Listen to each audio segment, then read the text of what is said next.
Where do I see this email? All this internal gossip I'm being hit with. I knew about the event. I didn't know about the email. Are you saying that I got the email to my company email? Is that what you're saying? Yeah, it should be to your company email. Okay. All right. Well, I guess I'll check on that in just a bit.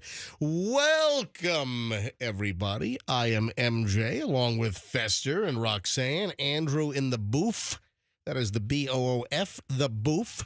That is like a birthday, as a matter of fact. Hey, so I always ask sort of the rhetorical question, why are there accidents on the Howard Franklin Bridge, and why can't people just drive straight? And, it's kind of rhetorical. I get the fact that there are just total, ass clown drivers out there. This morning on the way in, I had a trio of reckless 100-mile-per-hour plus drivers. Do you see those? Do you guys ever?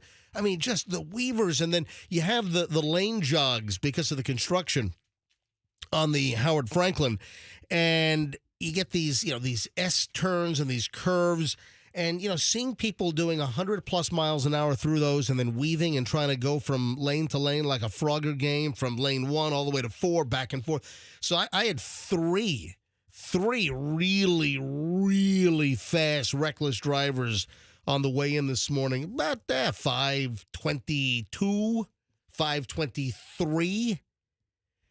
And I'm like, see, that's how the accidents happen. And, just jamming in between cars and, at that speed also, losing traction and then on a turn and doing that kind of speed, just insane. And when I see those drivers, I apply the brakes and just hang back because, you're like that right there. That could be a good shot of a spin out, hitting another car, side swipe. So I just kind of hit the brakes and just hang back because total morons this morning. And it's like, who are these idiots? Yeah. Maybe those people got into their car and forgot to switch their clock and went, oh my gosh, it's 6 a.m. I got to go. They were running late. Yeah, they thought they were running an hour late. Maybe. But no, the clocks have changed, so they were on time, and they didn't need to drive 100 miles per hour. Yeah, speaking of the clocks, I'll tell you what, the extra hour this weekend feels good. Oh, yes. It feels good. I am such a fan. I don't know. I felt different about it last night when it's getting dark. What? Oh, come on. I was out walking. I was 6:15. I'm like, oh. Actually, sunset last night in Tampa was 5:45 to be exact. 5:45 sunset. Didn't really get totally dark until like about 6:15 maybe, about a half an hour later. But I thought it felt good, especially coming off of that really whacked out late September and into mid-October with the two hurricanes back to back. It felt good. That extra hour it was like comfort clock. I couldn't agree more. You've heard of comfort food? Yeah. This was comfort clock. Oh, good. You're going to pay for it in March. You know what's funny? Thanks for the headline, buddy. Thanks for the update. Oh, we go That's through what it every happens. year. And listen, and the push is on to just make us daylight saving time all year long. Where the hell does that stand? I thought there was like a congressional move. There was some type of plan. You got a couple of states that don't observe it anyway. What is it? Hawaii and Arizona, I believe. Correct. They don't do the whole daylight saving time. They stick with their standard time. Hawaii standard time, and then for Arizona, they don't. Arizona standard time. No, they don't go to the Pacific Daylight Time. The PDT. They stay with the PST. That's the pst. The PD time is the P Diddy time. We know what happens then. God, yeah, baby oil and lube. Did you ever have a freak off in Phoenix? I'm sure. Oh, man, there's more P. Diddy stuff out today. We'll get to that coming up. Oh, tonight. I think it's going to be ugly. You know what? It's going to be fugly. I want the Bucks to win. I'm not going to, lead people astray. And, just, near the North Carolina border. I'm a chopped pork vinegar sauce guy. I'm a total chopped pork sandwich with that thin, watery, spicy, amazing vinegar-based sauce. Same thing with my lovely bride. Same thing with Michelle. We're both Carolina barbecue fans, and we're the chopped pork sandwiches with that vinegar sauce. The vinegar makes it good. Yeah. Yes. Coleslaw and hush puppies with that. Say it again. Some coleslaw and hush puppies with that. You know what? I don't mind the coleslaw on top of my sandwich. Michelle does not. Ooh. And then for me, hush puppies are just dead calorie bombs, to be quite honest. Now, I like a corn fritter. Mm-hmm. Now, a good corn fritter. That's a different story. Now, if you do a corn fritter deal, that changes the equation just a little. There's still fried calorie bombs, but still. There's something to them. Yeah. We got a loaded program here on a Monday. I had another experience on Spirit Airlines. I've now been on Spirit 3 times in the last 6 months or so. You're going to be a frequent flyer before you know it. I'm enrolled, baby. I'm enrolled.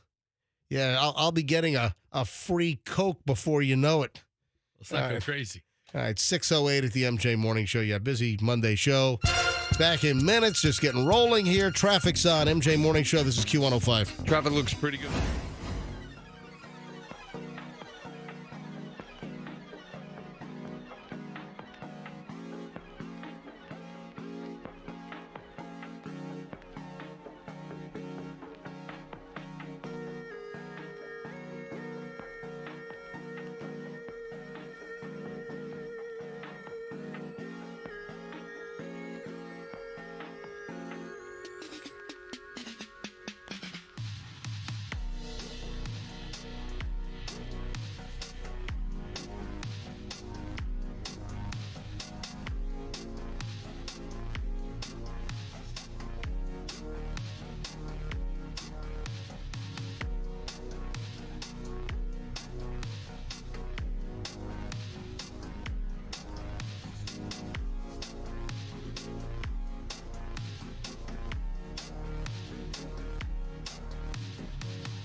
Nothing like a great alien abduction story. Yep. Hang on. We A have personal one? one? No, I've not been personally abducted by aliens. I have not had an alien butt probe shoved up there. Nope. Nothing to that effect. All right. First, though, it is the MJ Morning Show. This is 104.7 FM. It's Q105. It's 6:21 now. This is Monday. Welcome, everybody.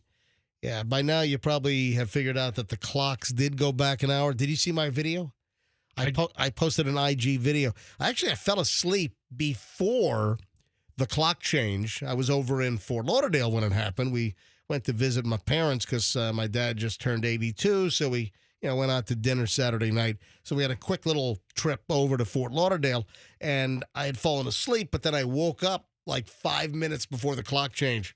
So I grabbed my phone. I grabbed Michelle's phone because I needed my phone to video it and then Michelle's phone to capture the time change. And just kind of cool. All right, call me a clock nerd, okay? But, watching the clock go from 1:59 back to 1, so I captured that on video, and it is riveting, folks. I mean, it is I bet. it is absolutely the most spectacular reel you've seen on social media.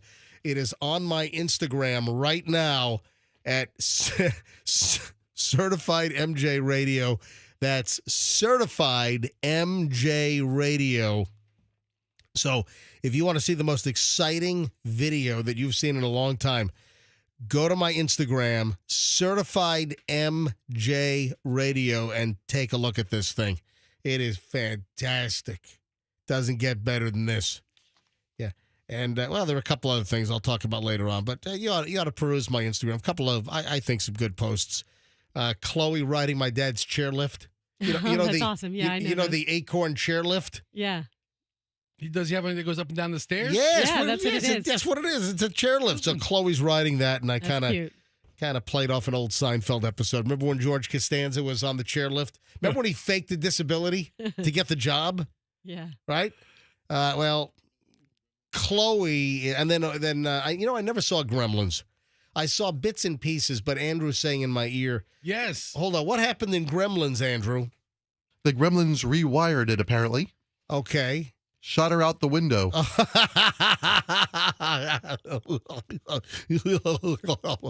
Sounds pretty funny, actually.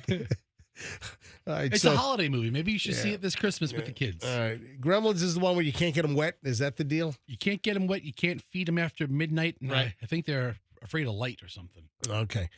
So check out my Instagram, and if I could get like 7 new followers right now, if 7 folks that don't follow me right now on Instagram, I'll be very excited. Very, very happy Monday. Certified MJ Radio. All right. So Fester, Roxanne said just a few minutes ago that coaches like to go to Kansas City. You're talking about all NFL coaches? This is my data based upon interviews I did based years on what? ago. Where are you getting this information? Yes, years ago when I was a sports reporter. It feels like a lifetime ago. Was that your Bay News 9 days? Bay News 9 All right. days, and I would say, "Hey, where's your favorite road trip to go Oh, hold on. on?" Why are you I don't know. It's just- talking? Hi, everybody. I'm Roxanne. Why are you talking like this? All right. Thanks, Rock Riley. I'm here on the scene with the assistant coaches of the Buccaneers. This is Roxanne Wilder. That was one of your Hey, Mike ice. Tomlin, where do you like to go on a road trip? All right, stop talking like Okay. that. All right. All So right, And that he- was one of your icebreaker questions. You know, the gist of what's your favorite road trip? Okay, what's your favorite color? Was that a No, that a not what's crutch your favorite question? color. No, at one point or another, What's your favorite pasta shape? I mean, that has to be a crutch question after you've asked them everything in 30 seconds. So, what do you think of the Titans' defense? Yeah. Oh, they're really good. yeah, Okay. What's your favorite team to travel to? exactly. What's your favorite city to travel to? All right, There so you go. you make the claim that Mhm. coaches and what? Give me an example. What coaches in the NFL did you interview? Kirby Wilson, Kirby Wilson. running backs coach for the Tampa Bay Buccaneers. All right. Thank you for clarifying that. 'cause Mike I- Tomlin, now Never heard of him. Former safeties coach for the Bucs or defensive backs coach for the Bucs. Now Pittsburgh Steelers head coach Monty Kiffin. Right. And they all seem to like that barbecue in Kansas Right. City. So they like going to. So you're saying that some Bucks coaches, Yeah. you have no idea about Eagles coaches or Giants coaches. It's a very small or sample size, guys. Cleveland Browns coaches. All right, But what city would suck to go to? I mean, I'm trying to think. Is Jacksonville the least desirable location to travel to? I'm thinking Green Bay, Wisconsin. Green Bay, yeah. Well, Okay. maybe some brats up there. Maybe. Some frozen custard, right? I mean, you get to spend the weekend in Chicago. That sounds awesome. Weekend All in right. Kansas City. All right, so Fester, Yeah. you made a comment about various barbecue. So did I. Sure. Based on what Roxanne said. So, can you explain? There is something called Kansas City barbecue. There's Memphis barbecue, Texas barbecue. I have an affection for Carolina barbecue. Can you go through all of the famous namesakes for barbecue and tell us the difference, delineate? All right. It's not as complicated as you're making it out All to be. There's only 4 kinds of barbecue that are recognized: And they are? Carolina, Kansas City, Texas, and Memphis. So I named them all. Yeah, So so I those are the actually, I know my barbecues, and I've had all of them along the way in certain capacities. They're all great. All right. So start with, since the Bucks are going to be at Kansas City tonight on Monday Night Football, start with Kansas City barbecue. Describe. So Kansas City is a slow smoked rib or burnt end off of a brisket. All right. We're talking beef. Yeah, So- beef brisket. All right. So, Beef but brisket. do they do beef ribs in Kansas City or They do- pork ribs or both? Okay, so all ribs are pork ribs. But I've had beef ribs They make before. them. They make them. Yeah. But they don't identify any particular kind of Gotcha. barbecue. All right. Maybe with the exception of possibly Texas, which we'll get to in a second. All right. Everybody. So Kansas City slow. smoked with a tangy sauce. A smoky sauce in Kansas City. Their 2 big dishes are the ribs or the burnt ends. The burnt ends are just the outer portion Right. of the roast. Okay. That's chopped up and it's like little cubes of meat. Right. And it's fantastic. The legendary place in Kansas City is Arthur Bryant's. Arthur Barbecue. Bryant's. If you go to Kansas City and you want to hit the legendary restaurant, Arthur Bryant's is the place. Now, Arthur Bryant's, he's long dead and it's owned by Now Anita, his sister, runs it. I think Anita this- Bryant. I think they sold it to a couple of white guys, but they are running it with all of the old traditions. And they Was keep on- Arthur Bryant a black guy? Oh yeah, he was an old Kansas City. He's an old black guy who Okay. made Kansas City. So now a barbecue bunch for- of white guys run it. yeah. All right. So So as long as they know how to do it and do They- the recipes right. and they kept all the recipes the Okay. same. All right. So that's Kansas City. Kansas City. And she's right, by the way. What? Unitard, our former intern, Yeah. who now works for Buccaneers Radio Network, he's traveling to Kansas City. Sends me a message on Friday. Where should I go to eat? Unitard sent you Yes. really? I sent him a list of like 3 or 4 places. He looked them up, and he goes, Kansas. He goes, Arthur Bryant's is a mile and a half from my hotel. Oh I was yeah. like, go That's it. there. Go That's it. there. Go Yeah. there. Gotcha. But it's a thick, All right, unique, so- pepper, sometimes peppery sauce. For those that study MJ Morning Show history, Unitard was the intern that said he could beat me in a race, and I raced Unitard. I was like twice his age even back then, and maybe not twice his age. Yeah, but- you were 40. He was 20. yeah, that might be right. Yeah, maybe I was twice his age, and I beat the intern in a race, in a running race in the parking lot. I mean, smoked him. I'm really embarrassed him. I smoked him like a Kansas City burnt end. All right. All right. So, not to be confused with the Kansas City tight end. All right. All right. So that's Kansas City. Let's Yes. Memphis barbecue. Memphis is primarily a Memphis style rib, which is a St. Louis cut, which is all the cartilagey part taken off. Right. You ever see an uncut rib and it's like really long and has like a flappy end on it? Yeah. Yeah. Yeah. Kansas City, St. Louis style cut is when it's a Oh, wait a rectangle. second. So now there's St. Louis. Wait, what It's are we a- doing? okay, Hold on. No, Yeah. not St. Louis style barbecue. Yeah. St. Louis cut on ribs. It makes the ribs square. So the St. Louis cut on the ribs is what you get in Memphis? yes, because it's right down the river. Okay. It's right down the river. Right down the river. The big muddy it- just. What's the sauce like? Do any of the pit masters live in a van down by the river? You know what? There's, All right. there's a lot of people living in vans But down then, by that river. Roxanne, I was about to ask about the sauces. Is it- Roxanne beat me to the punch. Who does the mustard-based sauce? I'm glad you asked. Yes. Yeah. Is that? That's a South Carolina sauce. South Carolina That's does South the Carolina. See, I don't like that. That's a Western Carolina. No. I like the Eastern Carolina, okay, right? so I like the watery vinegary sauce. All right, hold on. All right, so that's This is good stuff. All right, that's Memphis. Memphis is ribs primarily with a thick red sauce. Okay, A thick red sauce. and then, Okay. And then what about the Kansas City sauce? It's another thick red sauce, but it's Smoky. It's pepper, more peppery, More more, peppery. more spicy. All right. I And like then a tangy the sauce. Where would I tangy go? sauce, the tangy. Remember, T is for Texas. Texas has the tangy All right, sauce. so Okay. let's do Texas now. Texas barbecue. is beef centric, where they specialize in their brisket. Ah, And that's where you would find beef ribs. But primarily, when you say Texas barbecue, you're thinking brisket right out of the gate because it's slow and smoked over oak okay. or So not as tree much nut. pork in Texas, more beef in Texas barbecue. Yes. All right. And what is the famous Texas barbecue place where they line up like for 18 blocks? Franklin's barbecue. Yeah. Yeah. And then when they run out, they run out. Yep. And Julian and Michelle went on a road trip when Julian was considering all the film schools that he wanted to visit. Is that in Austin? Where's that?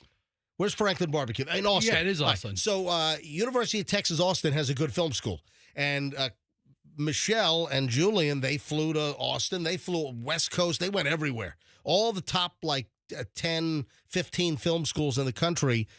Julian visited with Michelle, and they went to Austin, and they wanted to try Franklin Barbecue, but the day they were there, they were closed. So what? Bring up their hours. They must have been there on a Monday. Monday, yeah, yeah, because they're closed today. It was. So they were closed. They were there on a Monday to visit the University of Texas Austin Film School, and it was Monday, and it was closed, so they couldn't go to Franklin Barbecue. But it's only a lunch place. It's open 11 to 3, and when they run out, they run out. You're right. All right. So then we got Kansas City, Memphis. We just did Texas. Now Carolina. I know, Carolina. Listen, Michelle and I love a chopped pork sandwich with the Carolina vinegar sauce, which is more of an Eastern Carolina sauce. Right. So that's the vinegar sauce. Carolina barbecue primarily is chopped pork shoulder. Yeah. That's the main dish there. With the really loose vinegar sauce, which is the Eastern Carolina sauce. I think the Western side It's a thicker sauce. puts a squirt of ketchup in it. Yeah. I think Still you're right. vinegary, Yeah. but they put a little ketchup so it's more red. It's a thicker sauce. The Eastern Carolina, the thin vinegar sauce, it's very watery because it's very vinegar based, and then there's all kinds of spices all jammed in there. Right. And it's fantastic. My first wedding, I was marrying a North Carolina boy, and his family for the rehearsal dinner, we were going to have a pig picking. Yeah. And I didn't know what a pig picking was, but that's a North Carolina barbecue thing. So North Carolina ain't afraid to put a pig in the ground. And then the redo for the pig jig locally was yesterday. Was it? Yeah, and Chloe went with Chet, but I don't think they got a chance to get any food. It was kind of a weird year because they had to postpone it because of the hurricanes back in late September and October. So there we have it, folks. Well, then there's Alabama barbecue sauce, which is a white sauce that Right. goes primarily on chicken. Oh, that's right. And then South Carolina sauce, which Yeah. is a mustard-based sauce that we were talking about Ah, a couple seconds ago. well, there we Korean, go. Hawaiian, Brazilian barbecue when we return. We're going to go outside the All right, country. Let's go. 6:34 at the MJ Morning Show. Early morons in the news. Next, here on the MJ Morning Show, 104.7 FM, Q105.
Let's do it. 6:42 at the MJ Morning Show, rolling up on 6:43.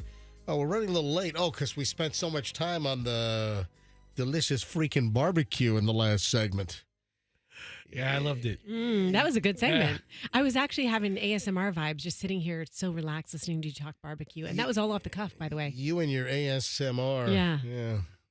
And Fess, you get any nice texts from people as we discuss the barbecue? Chris, who's the owner of Kojak's Barbecue. Oh, yeah. He took all of his clothes off during that segment. He was so excited. Kojak's is amazing. We've got to get out there. You know, I've been there so several times to the new location. Well, because you work. Your real job at General RV is what, 2 miles away? Yeah, maybe 4, but yeah, still Whatever. pretty close. But yeah, listen. I mean, when I lived, I still do live in South Tampa, but when I lived even closer to where Kojak's used to be, I used to live not far from the YMCA on Himes and Gandy, and Kojak's used to be right down the street, right near Gandy and Bayshore. Yeah. Just right there. So when I was down over there, we went to Kojak's even, more. And then, of course, Kojak's, they sold what, like 4 years ago? Or Something like that. They sold the land in South Tampa, and then they relocated. They moved out to Seffner. Yeah. So that's where Kojak's is now. And I got to get out there. It's just, listen, we got to get out to Beef and Sea as well. But, Riverview, Seffner, not totally in my travel wheelhouse. Hold on, let's get something straight. You and I we're fairly busy people. We haven't gone we've only gone to one place. We're big talkers. Yeah, we're big talkers. That's what we are. We went to Bricato's. That's right. I went to Bricato's sandwich spot for the first time in 30 years with Fester about 6 months ago? But even that was hey, let's do it today. Okay, Yeah. 2 days. We didn't plan it like a week in advance. It was just spontaneous. We are big talkers. Right. We're what is it? All hat, no cattle. That's what we're just All big talkers. All right, so we've got to get out to Beef and Sea Yes. because they've invited us, and they have whole belly fried clams, which I like from the New England area. And then we got to get out to the new Kojak's location. Well, you've been. I haven't been. You know who went out to Kojak's for lunch a couple weeks ago? Yeah, the governor. Oh, Ronnie D. Yeah, the Yeah, he governor. was there. Yeah. Governor of Florida was out there. Yeah. All right, so early morons in the news. Let's do it. All right, this is local. This is Winter Haven. We've got listeners out in Winter Haven. So good morning, Winter Haven. They're looking for the driver of a car that struck a police car 3 times. Not once, not twice, 3 times. I mean, like deliberate ramming. Holy crap. So you've got Polk County Sheriff's Office, Winter Haven Police, Florida Highway Patrol, everybody. They're looking for the driver who smashed into a Winter Haven police sergeant's car 3 times a smash job. Was it 3 times? Yeah, it wasn't the Commodores, though. No, it was not. Once. This was about 9:40 p.m. on Saturday. Sarge was sitting at a red light over on Cypress Gardens Boulevard, right? And that was at Cypress Gardens and 9th Street. That's in Winter Haven. When he was struck from behind by a vehicle. Now, according to the Winter Haven police, it was a white Ford Mustang Mach-E. That's the electric Mustang. They have the vehicle. Look at the picture Yeah. of the front end. Oh, yeah. So they have video of this thing. So the Mustang Mach-E smashes into the patrol car, backs up, and then strikes the car 2 more times. All right. Crazy. I mean, it's like some out of a movie. Hey, watch me smash into this cop, not once, not twice, but 3 times. Let's see if he'll come after me. I mean, this is bizarre. So the driver, described as a white guy, had a female passenger, also white, but the Mustang had some heavily tinted windows, so the sergeant was not able to get a good ID on the individuals inside the car. Sounds like it was also an illegal tint. So they should be charged with, 3 counts of battery on a law enforcement officer, smashing into the car 3 times. And then, hey, we're going to hit you with an illegal tint job charge as well. I'll gladly take that one. Yeah.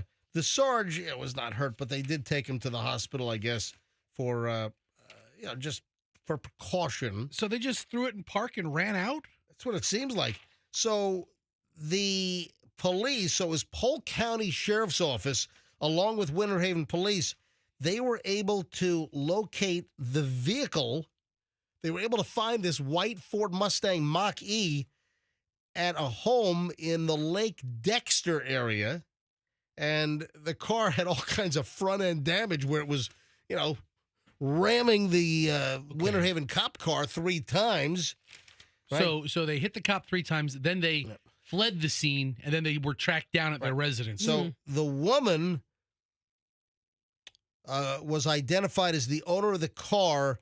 She was in the vehicle. So the white female inside the car in the passenger seat, she was apprehended. She was tracked down at the home where the Mustang was found. However, the driver is still at large. So there's still, last I saw, they're still looking for the driver.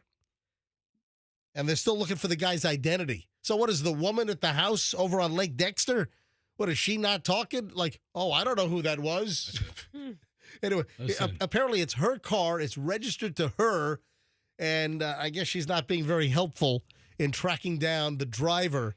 But what would possess this dude? Was he on something? Why would you smash into a Winter Haven? You're at a red light and you ram the guy and then you back up and you ram him 2 more times while he's sitting at a red light? What? I mean, that's like something out of a movie where you're just trying to get chased by the cops, or just you're out of your mind. Tell you what, though. Yeah, what? Young lady keeping her mouth shut. That's a keeper right there. Will you stop I'm just it? saying, Cops come to my house, my old lady will roll over on me. Hold on, let me get him out of bed for you, officers. Listen, he's right here. we have a theme with today's Morons in the News. So that was local. That's Polk County. That's Winter Haven. Now we have one out of Connecticut. A woman's been arrested for using her Camaro to assault a man. This is in Wallingford, Connecticut. Sporty cars. Yeah. Sporty, you know, yes. Camaros, yeah. You know, listen, if you're in the market for an electric vehicle, the Mustang Mach-E, all electric, Veterans Ford gave me one to drive about, 9 months ago, and I was impressed. You know, if you're looking for electric, the Mustang Mach-E is a very, very good-looking vehicle, and it drove remarkably well. Plus, I've never heard of any Mustang Mach-E's burning houses down like Teslas. All right? That's a good point. Yeah, very good point. All right, so listen to this.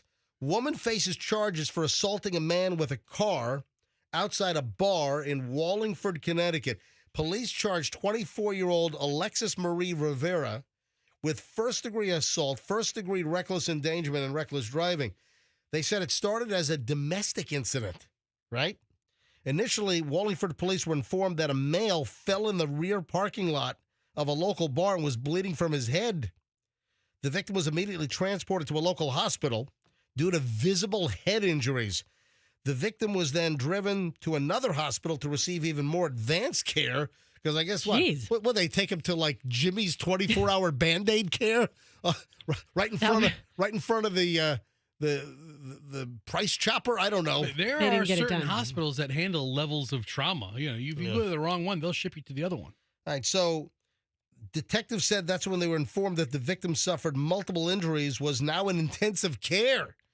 They investigated. They looked at surveillance footage from the parking lot, and the video showed the woman, Rivera, behind the wheel of a black Camaro, driving with the victim on the hood of the Camaro at a high rate of speed. While the Camaro was in motion, the victim fell off the hood and hit the pavement and was motionless. Police said Rivera momentarily glanced down at the victim, then fled the scene. Yeah, she's out of there.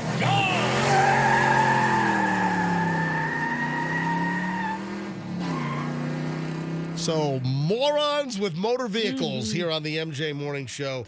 And I'm looking at her mugshot. She's a cutie pie, too. Tell you what. Wow. She's not bad looking. She's got a couple things going for her, except for being crazy. Yeah. Yeah, I see. Yeah, She's a hell of Pastor a was just driver. showing it to And me. then, hold on a minute. Let me flip the page because on the second page, you got the lower end of her, she's got some cleavage going on there, too, in that It's mugshot. a surprisely cleavagey Yeah, mugshot. Yeah, Ver- usually I don't picture them going down that low. Yeah, they took the wide angle on that. That was intentional. Very, very, very cleavagey mugshot. That's a very good way to put it. It's 6:53 at the MJ Morning Show. 7 o'clock hour starts next. You want to hear something weird about Uncrustables? Oh, yeah. Yeah, this is an item I've had since last week. I just didn't get around to it, but I want to squeeze it in. Uncrustables. Just something very weird regarding Uncrustables. Oh, and I didn't get to the alien story. I said I had an alien abduction story. Fester used the whole damn 620 segment for barbecue. I could use a whole hour to talk about barbecue. Hang Kidding on. me? Go for it. All that's next here on the MJ Morning Show. Hey, speaking of absolutely delicious things, the Cake Girl. I'm going to tell you right now, folks, get to the Cake Girl as soon as...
7:02 at the MJ Morning Show here on a Monday. Hopefully you had a nice, relaxing weekend. As I mentioned earlier, woo-wee, that extra hour with the clock going back, that felt really, really good. Oh, yeah, it did. Yeah, a couple of times I woke up and you're like, oh, man, it's time to wake up. And, God, it's time to go to work. And then you realize you still have like 3 more hours to sleep. Yes. That happened to me last night. I woke up at like 2 o'clock and I'm like, oh, geez, my alarm just go off time. And then I look at the clock and like, oh, I got another 2.5 hours to sleep. Okay. All right. All right. So Uncrustables. Yes. My wife, Michelle, if you just give her a box of Uncrustables and Kraft macaroni and cheese, she's fine. I've heard you say that before. She's fine. I mean, Yeah. she can live on that stuff. I will say the quality of an Uncrustable sandwich is pretty good. The bread's always soft. And fresh. It doesn't taste like it's a processed food. All right. Now, Uncrustables, the funny thing about the Uncrustable is that, there's no crust on it. They just crimp the edges of the softer part of the bread, and the crust is gone. The crust. And, kids and crust. I mean, the moms and dads that had to cut the crust off of the sandwiches for the kids, the grilled cheeses, whatever. Peanut butter and jelly. So that's where the whole Uncrustable concept comes from. No crust. But with my kids, I think it was Julian more than Chloe, he still had to have the crimped edge of the Uncrustable cut off. It's like, what? He wanted an Uncrustable, That's high maintenance. uncrimpable, Uncrustable. Uncrimpable. That boy has issues. So that was always funny to me. All right, the reason why I'm bringing up the Uncrustables is, where the heck did this come from? The NFL teams that eat the most Uncrustables in a week? Mm-hmm. I had this last week. I'm like, saw this. what is this? Yeah. Really? So I've seen like halftime footage inside NFL locker rooms. And they've got... And there's a guy just sitting in his locker listening to the coach talk him up, just chomping on an Uncrustable. But there's one team in particular that just, it's weird. I mean, You gotta Yeah. get to the bottom of this. I think all of the teams might have like, electrolyte drinks and Uncrustables, and they have a snack table for players coming in and out of the locker room. And, it's a pretty perfect snack for a football game. You get protein, you get a little sugar And boost. some carbs. Yeah. It's a pretty good. So it's a solid snack. Hey, listen, we typically always have like a box of strawberry Uncrustables in the freezer. And again, Michelle, my lovely wife, she could live on Uncrustables and the Kraft macaroni and cheese. And I'm not talking about the fancy schmancy. I'm talking about the 89-cent box of Kraft macaroni and cheese. I say 89 cents because if you go to the supermarket, you buy onesies, it's more than that. But when you go to to Costco and you buy like the whole block of like 24 boxes or 36 boxes, whatever it is, of Kraft macaroni and cheese, I think I figured out that they were like 88 or 89 cents a box. Tell you what, man. Or the last time I calced it. Peanut butter and jelly and macaroni and cheese. She would really like prison food. Yeah, cheap date. Really cheap stuff. Cheap date. All right, so here's the deal. The Athletic recently published an item, and they did research to find out which NFL team ate the most Uncrustables. There's a clear winner. Yes. Roxanne, do you know who that winner is? The Denver Broncos in Mile High Stadium. Yeah. Is it the altitude or is it the know. cannabis in the air? You know what? That's a good point. All the munchies from all the legal pot smoking out there. Yeah. Denver Broncos, number 1. They consume the most Uncrustables. Number 2, the Seattle Seahawks. Number 3, the Jacksonville Jaguars. Really? Okay. Do they have all 30-some-odd teams listed? Why do some people say Jaguar? What? Isn't it the Brits who say Jaguar? They say Jaguar. Jaguar. Like the car. Right. The Brits will say a Jaguar. But why do some people say Jaguar? There's no guire there. It's No wire either. Number 4, the Miami Dolphins. Oh, that was you see the Dolphins game yesterday? Saw a little bit of that. Atlanta Falcons are number 5. Number 6, Pittsburgh Steelers. Number 7, Arizona Cardinals. Number 8, Minnesota Vikings. Number 9, Los Angeles Chargers. Rams had a good win yesterday. And then number 10, the Baltimore Ravens. The Buccaneers and the Chiefs tonight on Monday Night Football are not in the top 10. Oh, wow. Yeah. Also, you know what? Can I get even more of a delineation, more of a breakdown? Do most NFL teams prefer the strawberry Uncrustables or the grape Uncrustables? Are there any others, or is it just grape and strawberry? So I'm glad you asked. I've only seen grape and strawberry. And if Michelle tells me to get Uncrustables and I accidentally bring grape home, oh my God! I mean, it's like I shot somebody. Yeah, I don't like grape jelly. I'm not a grape jelly fan. Only strawberry, raspberry. Oh my! Are you a moron? The strawberry is in a red box and the grape is in a purple box. How do you mess that I up? realize that, but if I'm just told get Uncrustables, and it just took me a while to realize that she doesn't like the purple box. She likes the red box. So Uncrustables has several different varieties. Right. They have peanut butter and honey. I haven't seen any of these. Yeah, I think I there's love also peanut butter and honey. a peanut butter and like a Nutella. Like a flavor. hazelnut Yeah. spread.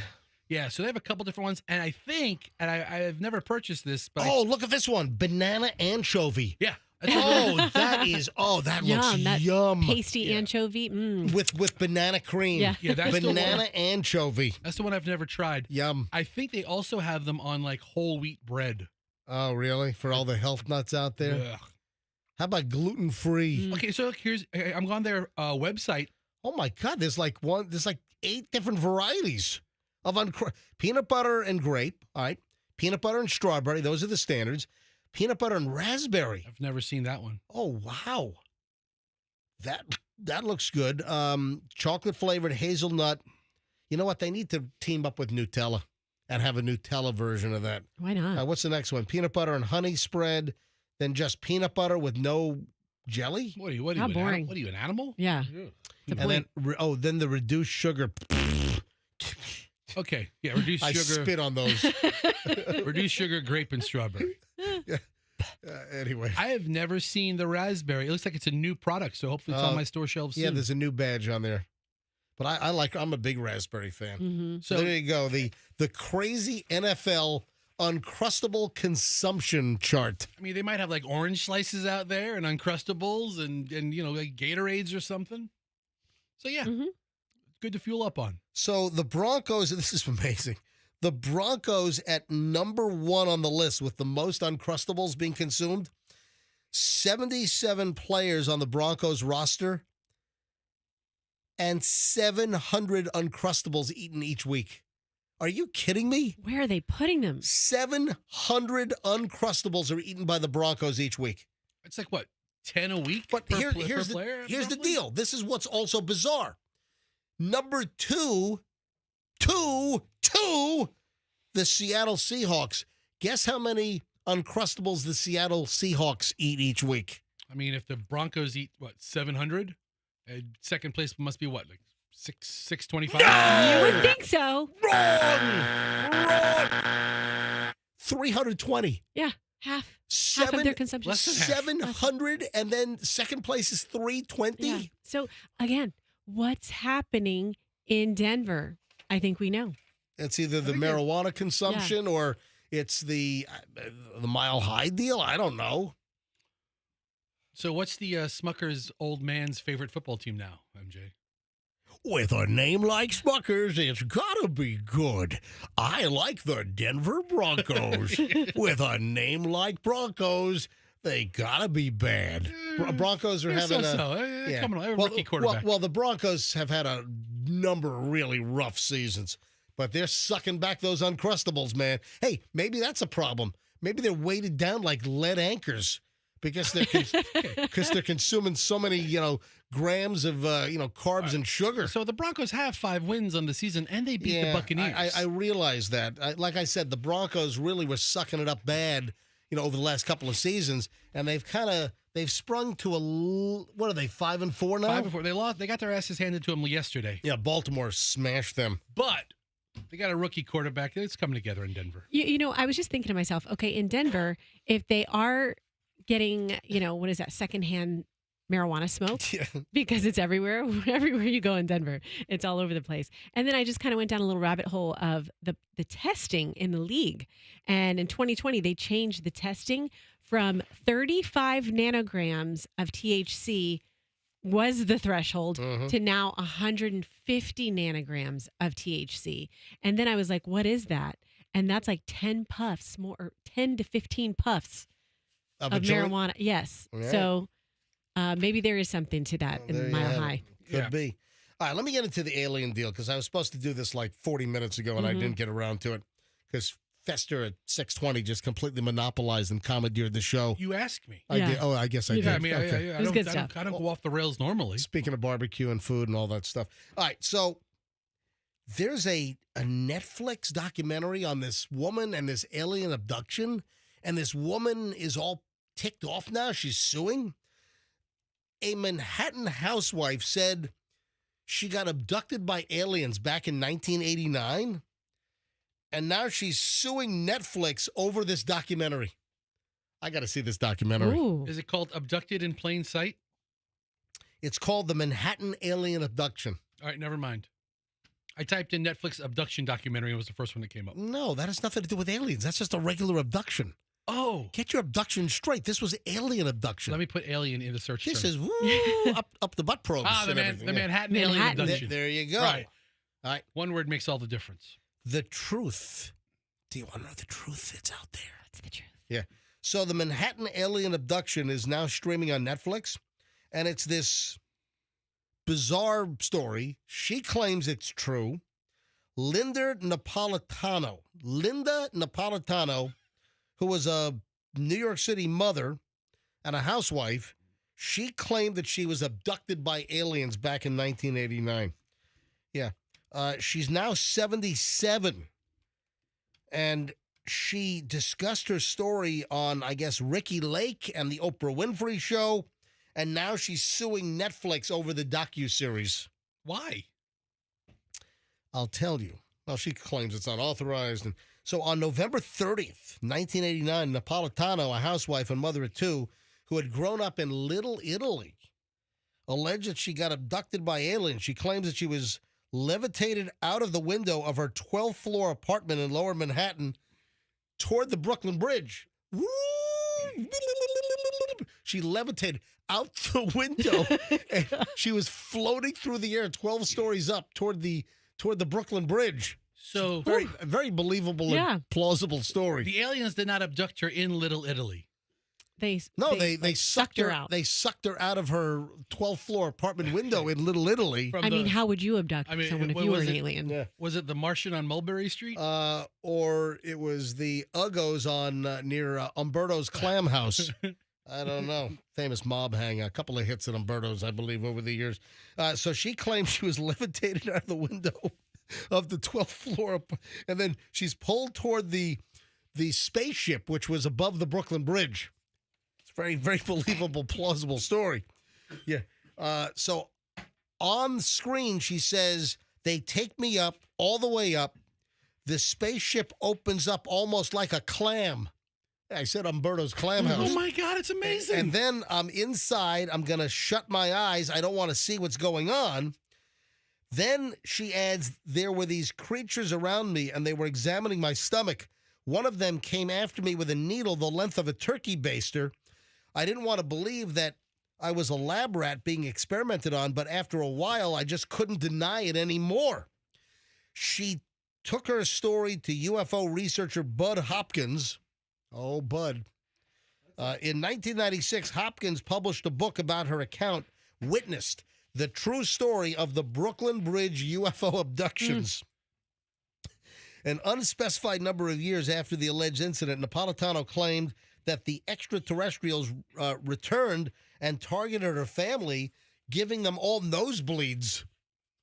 Sounds Well, like, see, everything was sounding fun until you got to the needle in the stomach and the nosebleeds. tell you what, this woman sounds like she is totally untouched. So everything Yeah, she- sounded fun Well, I mean, until the abduction, the whole abducting and levitating part If you was... know you're going to be okay, the levitating it sounds cool, and I- then the clamshell, I- like, oh, this I- is like you're like on a ride at Disney World or All something. right, now, 23 people claim they witnessed Napolitano floating across the Manhattan. 23 people said that they I saw it. saw her floating across the Manhattan skyline. Yeah, we thought she was floating across the Yeah. skyline over Now, there. that's what's in the book, but there's no proof to any of these 23. You don't have names of any of these 23 people. So on screen, one witness alleges that they saw Napolitano levitating in the sky, thought it was a movie, special effects. Another witness, an unnamed delivery man for the New York Post, says that he saw her floating across the sky while he was on his delivery route. All right. Anyway, so now she's suing because she claims that this was unauthorized. Now they've come back to visit, and they're giving the family nosebleeds all these years later. Did she Oh, sit really? down with them and That's- participate in the documentary? Doesn't sound like it. I mean, if you sit with them, if they interview you, you sign a whale of a release. I bet. Well, she claims that mysterious government officials named Richard and Dan were visiting her to find out about the abduction. So why, you ask, just a little back, why is she suing Netflix now? According to Forbes magazine, the complaint that Napolitano has filed in New York Supreme Court against Netflix alleges that they featured Rainey in the docuseries. Now, Rainey is allegedly a UFO expert. When apparently Rainey is what she calls in the lawsuit an embittered alcoholic ex-wife hell-bent on revenge against her husband. There's a lot of stuff going on here.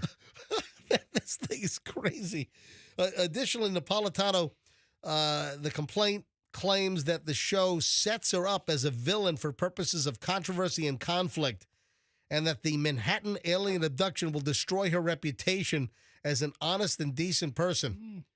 I put a lot of stock in people that claim that they were sucked out of a 12-story window in lower Manhattan and then levitated across over to the Brooklyn Bridge and then up into a spaceship.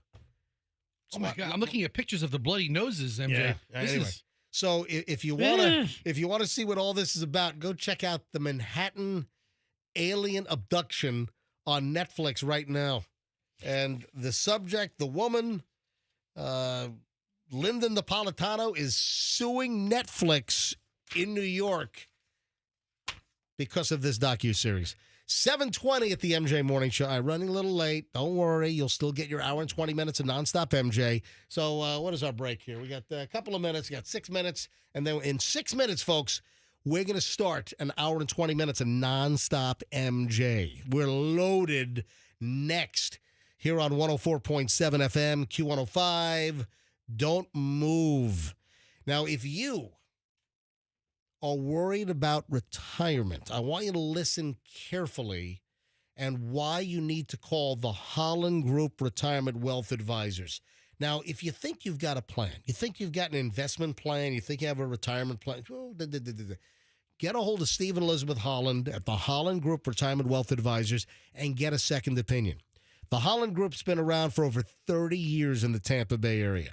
Steve Holland has been designated the second opinion guy.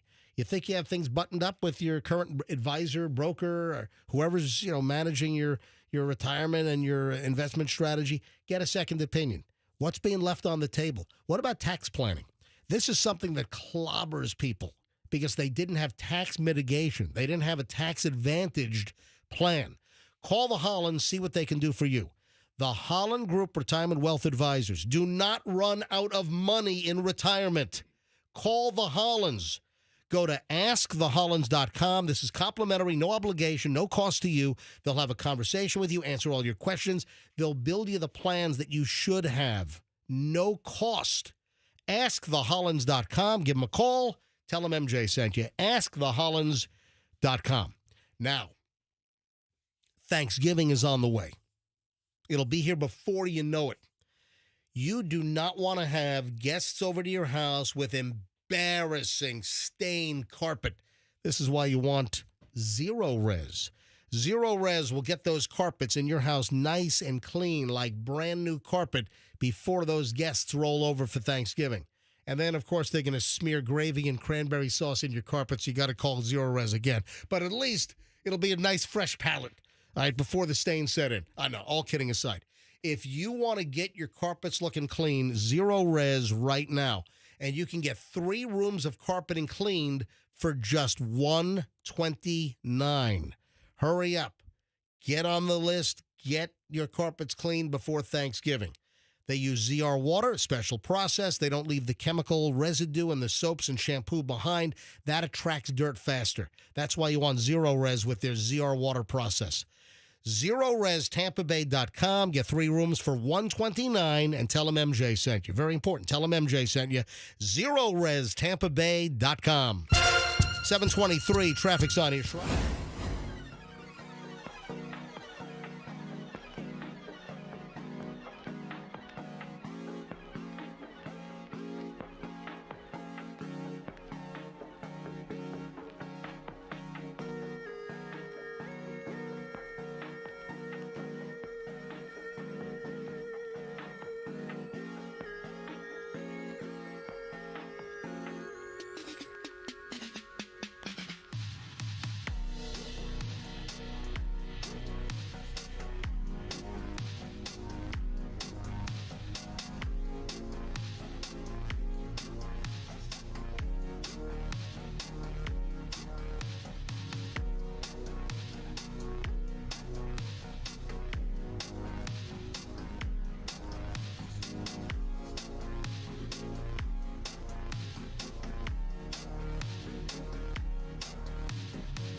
right, 7:28 at the MJ Morning Show. Monday morning, Monday Night Football tonight.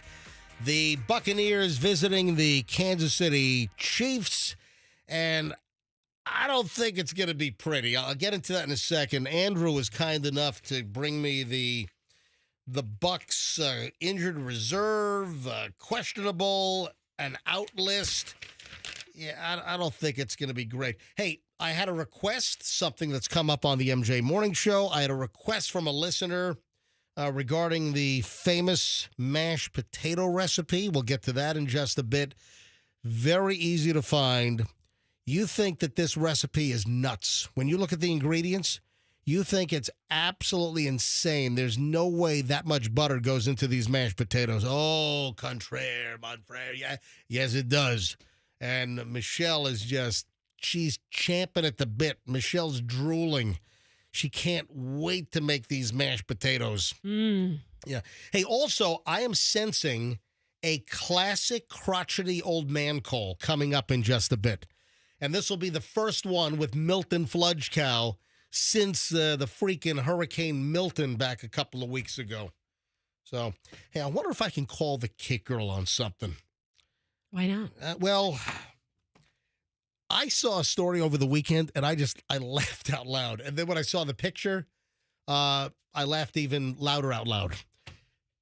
Did you see the story of the life-size Taylor Swift cake that apparently got jostled in transport? And Taylor Swift's hands fell off, and she had just like nubs. Oh, no. Well, we do know that would never happen with a Cake Girl cake. So if we call her, she probably won't even be able to relate. I'm sure she knows how to. That's why I wanted to call her and find out, what does the Cake Girl do to make sure that hands don't fall off a cake? All right, now I don't really do a lot of foreign stories like this, but man, it's hysterical. And then the pictures are classic. There was I just saw them. See, look, you're laughing out loud as well. Life-size Taylor Swift cake was being transported. This is in Windsor, England, to a Cake International. Is this like a contest? It was being transported from a home in Windsor, England, to Cake International at Birmingham's National Exhibition Center in Birmingham, England, when it was damaged. Both hands disintegrated while cracks in the icing appeared on the shoulders, and Taylor Swift's blonde hair. So this is like close to a life-sized cake of a figure of Taylor Swift. And it got jostled. One witness said that the baker's name is Elza Baldziska. We'll say it again, Fester. Baldziska? Yeah, I think so. Okay. Elza Baldziska. And I guess someone that knows him says that he's awfully disappointed and shocked by the damage, but she's an absolute professional and will fix it. A race against time before the exhibition opens. How the heck are you going to fix? Taylor's hands fell off. Oh, my God. Have you seen the cake? Yeah, dude, That's yes. what we're talking about. This is what happens when you walk in 3 minutes late. Well, hold on. I got issues, which I don't So appreciate many. you bringing up. Fester. You don't appreciate me bringing up your issues? Listen, I don't know what your issues are. I don't want to muddy the Taylor Swift talk with my issues. We can get that in a minute. All right. But this cake looks more like Jennifer Coolidge doing a Capital One commercial than it does. Jennifer Coolidge, who talks like this. Yes. I'm Jennifer Coolidge. Oh, my hands have fallen off. What will I do? I mean, it looks nothing like Taylor Swift. White Lotus, Jennifer Coolidge. Yeah. Yeah. Okay, how would you feel? You do realize, Fester, as you're looking at this is all cake. It's not like that's a cake topper. That's all cake. Yeah. How would you feel like eating a thigh, eating a Taylor Swift thigh? There's now it's strange, isn't it, to think of? The Cake Girl, they're closed on Sunday and Monday because, man, they're working like mad because most cakes are for the weekend. So Tuesday, Wednesday, Thursday, Friday, and then Saturday's a huge delivery day for cakes. So I don't even know if the Cake Girl's awake. But hang on, let me just see if I can just call her up and see if she's available. You know Hold what on. this reminds me of? What? That Liberty Mutual commercial where the guy makes a wax figure of himself Yeah. and it starts to melt like instantly. Uh-huh. Oh, here's the poor guy, Elza Balzishki, Yeah. remaking the hands. Okay. He's putting, oh no. That's just too far for the cake to go. It's just Yeah. on a little dowel rod. Yeah, hang on.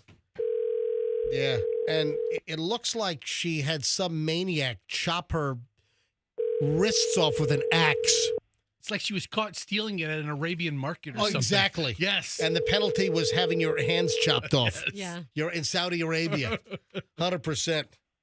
See, if I called the Cake Girl on a Tuesday, Your call has been forwarded to voicemail. if I called the Cake Girl on a Tuesday, Wednesday, Thursday, Friday, she'd pick right up. But they're closed on Sunday and Monday. It's those are their rest days. That's their weekend is Sunday and Monday. Yeah, Mhm. exactly. Because they have so many cakes going on. But I thought I'd give the Cake Girl a buzz and just say, hey, have you seen the Taylor Swift life-size cake? I mean, it is grotesque. It looks like a horror movie. Seriously, it looks like, you know what? It looks like Taylor Swift is working for a tree trimming company and got her both hands caught in a Wood chipper. wood chipper. Yeah. You got wood chippers. You know what I'm amazed at? With all of the trees down, all of the brush all over the Tampa Bay area. I mean, you've got tree companies that have come in from like Mars. The number of tree companies and tree removal and the number of wood chippers out there right now, and we've had no stories of any like worker getting sucked into a wood chipper over the last couple of weeks, which that's remarkable to me. Thank God. Yeah. No, listen, I'm not hoping for that.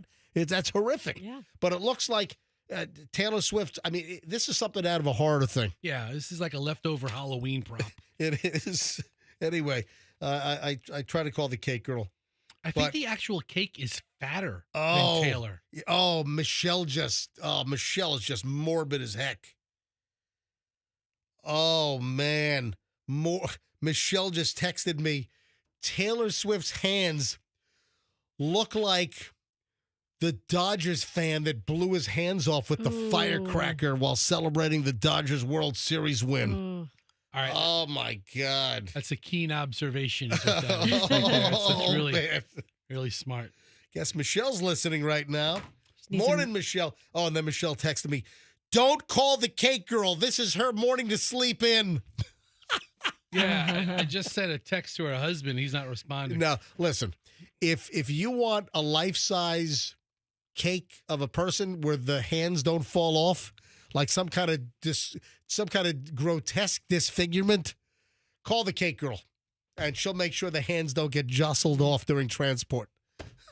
Anyway, folks, if you want to see this, seriously, if you want to see this, just Google Taylor Swift cake hands fell off. Just Google that, and you got to see this image of the disfigured Taylor Swift cake. I'd still eat it. It's funny. It's hysterical. There's nothing on Taylor I wouldn't eat. Michelle and I and Chloe, we all early voted yesterday morning. Good for you. Good. Yep. I did it on Saturday. Well, I was in Fort Lauderdale Saturday. Yeah. You said you did Saturday night. Saturday? Okay. And Friday, I passed by, was it Thursday or Friday? Maybe it was Thursday. I passed by the Jan Platt Library on South Manhattan in South Tampa. The line was insane. Early voting, I think I don't know if we've set a record, but the early voting has been massive. It's been huge. And I saw that over half of voters eligible to vote in Hillsborough County already cast their ballot. Wow. Mhm. And then Michelle, Chloe, and myself, we got off our Spirit Airlines flight yesterday because Saturday morning, first thing, we flew out to Fort Lauderdale for my dad's birthday. We had dinner Saturday night in Fort Lauderdale, and then we flew back yesterday morning. And the polls, early voting, and it's closed now. I think Pinellas is allowing folks to still early vote at special supervisor of elections offices. The actual, they're printing the rolls today. Yeah. All right, so here's the deal. We get off the airplane, because in Hillsborough, early voting is done. It ended yesterday. I think, 7 p.m. last night, I think it closed. So they opened at 7 a.m., we were to the polling place. We got off the plane at 8, and we were voting by like 8:30, 8:40. I was going to say we just missed you because we went to Dairy Joy yesterday. That was my first time at Dairy Joy. At what time? Well, that's what I'm saying. I thought you meant like 11 o'clock in the morning. I don't think you were at Dairy Joy at 8 o'clock in the morning. No. I don't think I they're didn't realize open. when you went.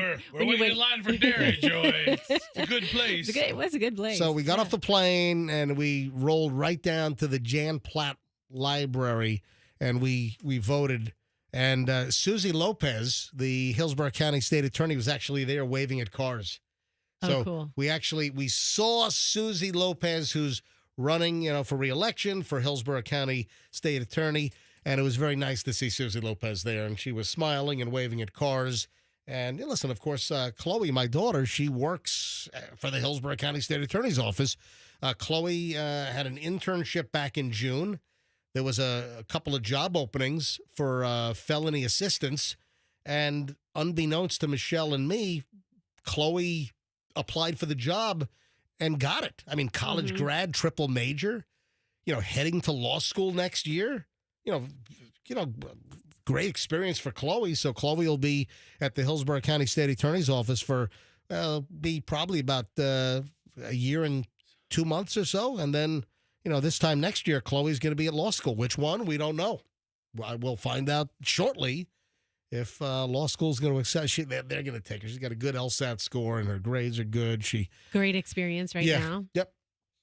Good experience. But, early voting yesterday. And can I point out that I had another great Spirit Airlines experience? Jeez, you are just aligned with Spirit. I'm You're like- aligned with your Spirit. I'm like a Spirit ambassador now. And this is what's ironic. This is what's kind of nutty about the whole deal is I used to be really angry at Spirit and all the nickel and diming. And I said in the past, I'll never fly Spirit Airlines. What an uppity thing to say. I mean, But- you didn't get it. Yeah, now you see it for what it is. It's just being forthright. This And is going to cost you. This is going to cost you. It's exactly what it is. Yeah. And I flew Spirit back in like April or May. Then I flew them again in early September. And then all three of us, Chloe, Michelle, and myself, we flew again over the weekend. I mean, Back and forth. And, what was amazing, though, our fare leaving Tampa on Saturday morning, going to Fort Lauderdale, I booked far enough in advance, $38.99 a seat. who's mad at that? Yeah. No problems. And, we didn't get upcharged and all kinds of crap. You know what? I did do seat selection. So I think I paid another $15 so we would all be in the same row. But we're going for less than 24 hours, so we didn't need a carry-on. We each had a personal item that went, under the floor in front. But let me give you a little hint here. That once you're on the airplane, you could stick this stuff in the overhead bin. They don't care. No Yeah. one's watching. It's the gate agents that they board you in certain categories. So we were like boarding group 5. And boarding group 5 means no carry-on bag, only a personal item. Yeah. So that's how they keep track of you. But once you're on the airplane, the flight attendants are like, oh, I think you're boarding group 5. You can't put that bag in the No, completely they empty don't care. overhead bin. Yeah, nobody really cared about it. See, all these other airlines promise you a great experience, and all they can do is fall short from that expectation. Spirit, they're like, whatevs, dude, and you're like, you know what, you're right. Spirit in the sky. There you go. Little Norman song. All right. So 3 Spirit itineraries now, and each one has been fine. I mean, my flights have been like on time or early, arriving, departing. We left Fort Lauderdale early yesterday, and we arrived Tampa early yesterday morning. So I'm telling you, 3 times, Spirit's doing exactly what I'm expecting them to do. So I'm kind of a little bit of a convert, but the question is, are they close to bankruptcy? Because remember, JetBlue was going to absorb Spirit, and then the Department of Justice said, nope.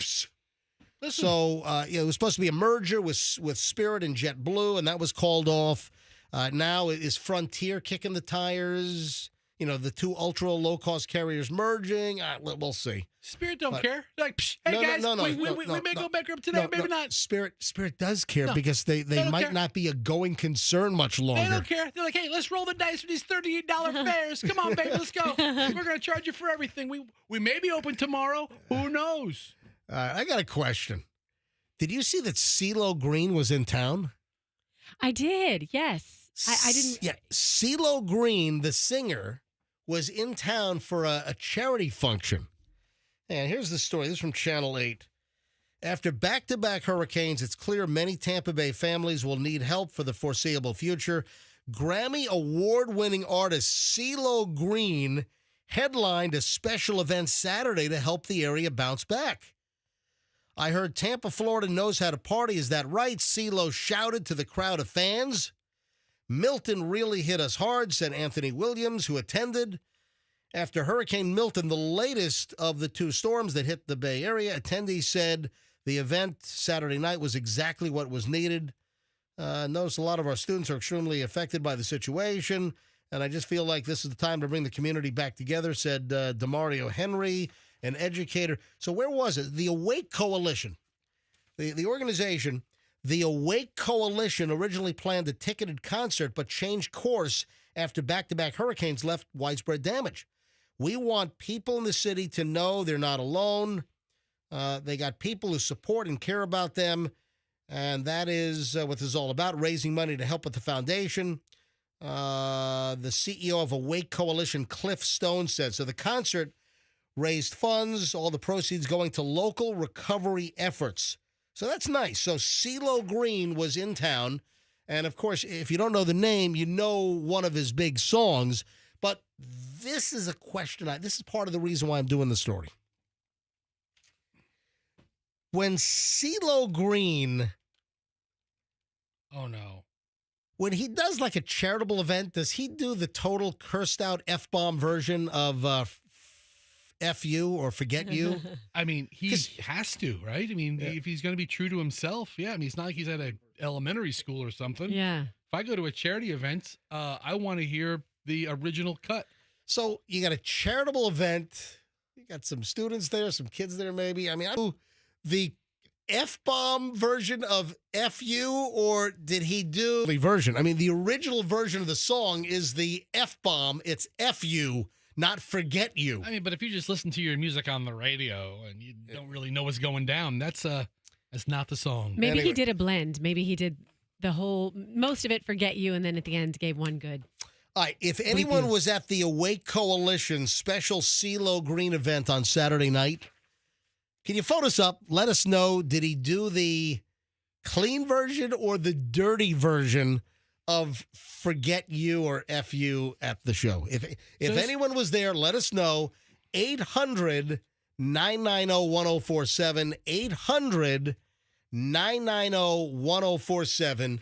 What version did he do in Tampa on Saturday night? Yeah, this is the Tampa Urban Music Fest 2024. The Awake Coalition is one of the hosting sponsors. Gotcha. Yeah, CeeLo was, I didn't know CeeLo was in town. I mean, I'm not that plugged into everything in this town. I did not know either. But man, I was not available. I was in Fort Lauderdale on Saturday night, but I might have gone to that. Absolutely. Okay, so in the press release, yes, it says CeeLo will light up the stage, known for his chart-topping hits like Crazy. Oh, Crazy is another good one. And then they write Forget You. Yeah, they don't say F you. They do Forget You. And then Bright Lights, Bigger City. Yeah. But yeah, man. I'm guessing he did the clean version. All right, if anyone was there, let us know if he did the dirty version or the clean version. My money's on it was the clean version. The mayor was there. We need to talk to Mayor Jane Castor and ask her. So Mayor Castor was there. Ah, that's how I figured out he was in town, because I saw some photos taken with her. Babs from our sister station, Wild, was in a photo with the mayor, and then tagged CeeLo Green. Very nice. Okay. All right. I have a classic crotchety old man call coming up. And this is the first time. This will mark the first time that a Milton Fludge Cow, crotchety old man, classic call runs post Hurricane Milton. For crying out loud. I mean, it's just a coincidence. It's coming up in just a minute. First, though, I want to know, well, really, I guess I could address this to both you guys. But Roxanne has younger kids at 4 and 7. You've got older kids at 8 and 13. Yeah, I've got brattier kids, apparently. I don't know. I'm in competition with you. I want to know if you're a mom that does this, or listen, Fester, you as a dad, or your wife Allison as a mom. I want to know if you guys ever heard of this shopping trick with kids. I really want to know if Roxanne does this. And tell me if you've even heard of this hack. And I'm trying to figure out what is the purpose of, why would you do this? This shopping hack is where you go shopping with your kids, and it might be in Target or Walmart or wherever, and the kids are just nagging you for everything. Does this happen to you? Oh, every time. Like, give me an example. What are they nagging you for? It's probably like, what are they not nagging you for? But exactly. Give me an example. An example would be... No. A example. example Give would me an be example. if we go into Target and we're like, all right, we're just going to get some school uniforms. And then it's like, can we get one toy? Just one toy? Or maybe we're there to buy a birthday gift for some friend. Okay, but how about a toy for us? Just one little toy. And so it's the toy thing. And then for food, oh my gosh, they don't see a food item they don't like. They want to try everything. Everything. So this mother, and I want to know if you guys agree with this, there's a mother that lets her daughter pick out whatever she wants. The shopping cart is loaded. The kid wants that, put it in the cart. Kid wants that, put it in the cart. Mm-hmm. It's like just the kid gets to take whatever they freaking want. Or as CeeLo Green would say, the kid gets to take whatever. All right. Yeah. All right. So the shopping cart's loaded with kid stuff. Loaded. Okay. Anything this kid wants, like the biggest spoiled brat on the planet. But guess what? Here comes the twist. Mom starts peppering the stuff around the store as they're walking around. They get to the checkout stand. Yep. And then the mother says, you can pick one. And then she just unloads everything just dumps everything at the checkout counter. Sounds like a lot of work for somebody that doesn't deserve to have to do that. That sounds like the dumbest parenting hack ever. I've never heard of this before. I thought you were going to say that they get to the front and then she looks at her daughter and says, did you bring money with you? No. Like, that would be kind of funny. For a 3-year-old, 4-year-old, 5-year-old.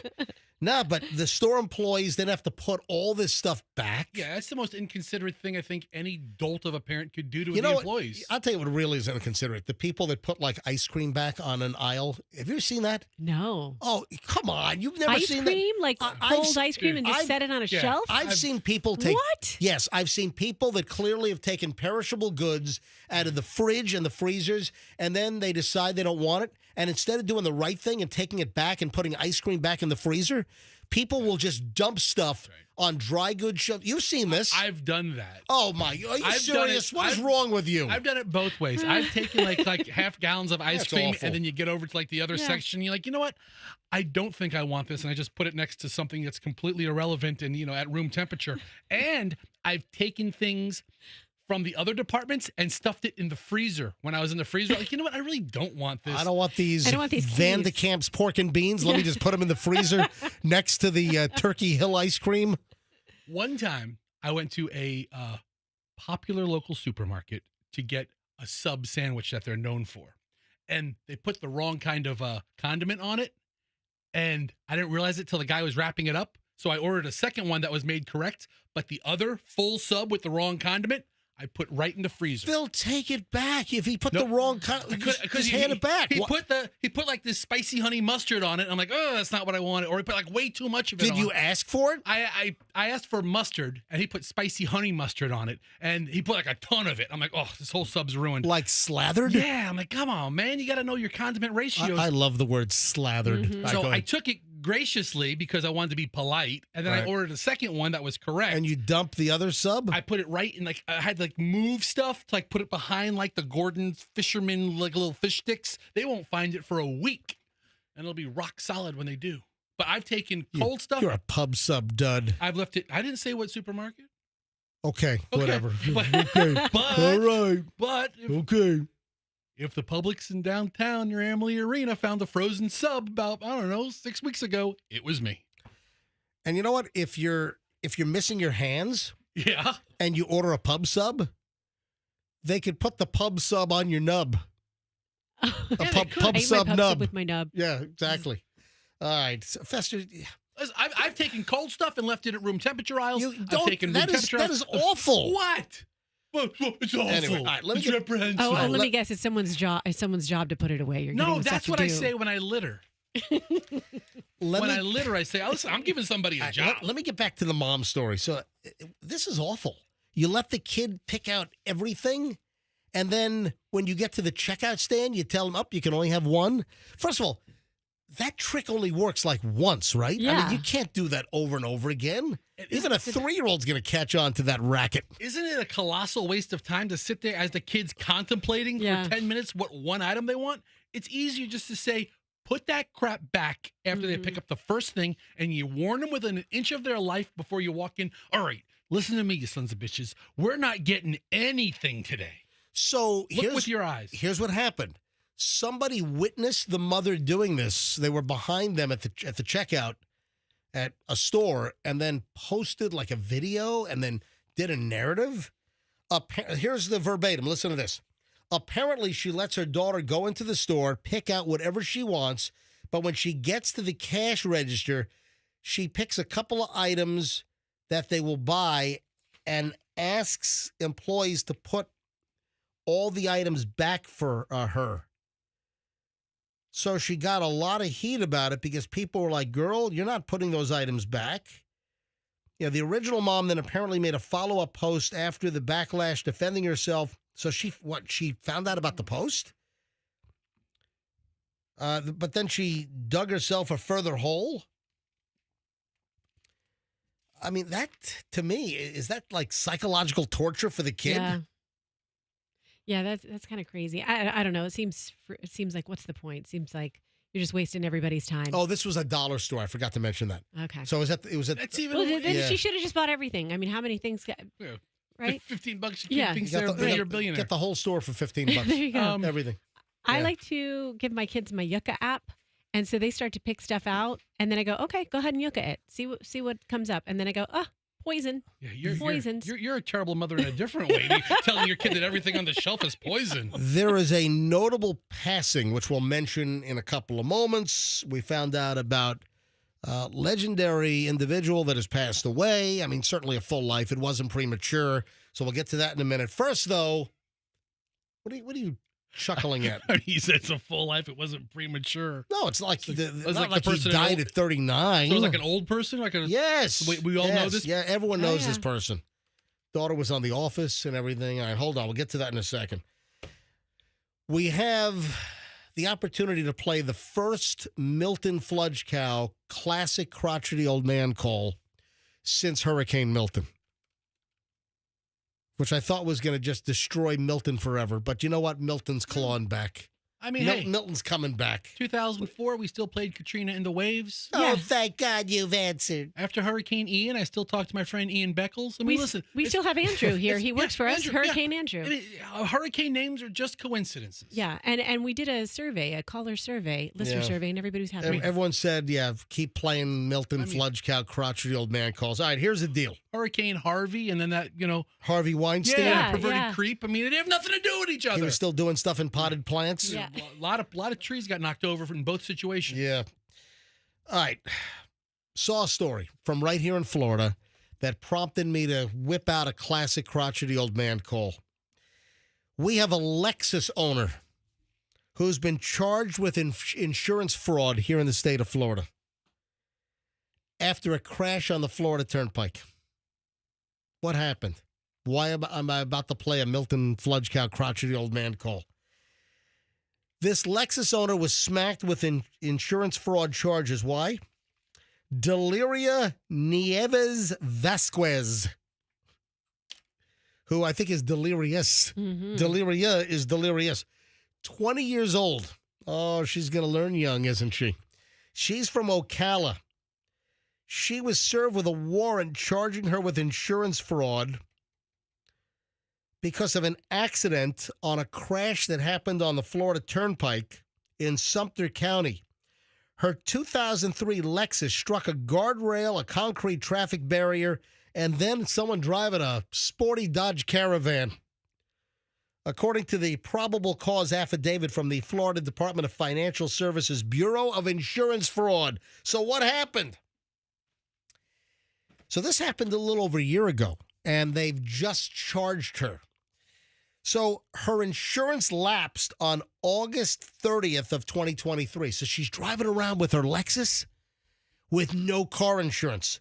Then on October 2nd of 2023, she got into the crash where she hits the barricade, she hits the Dodge Caravan, she hits the guardrail, smashes up her 2003 Lexus. Guess what? What? On the same day of the accident, she contacted First Acceptance Insurance Company and initiated a brand new policy on a recorded line with an insurance company representative. Nieves Vasquez did not mention that she just had an accident and wrecked her car. So she calls for insurance to insure the car after the accident.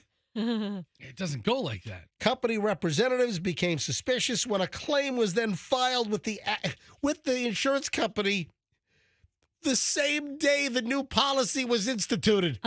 When she gets into an accident, calls the insurance company, institutes the new policy, then calls later that day and say, whoop, awful luck.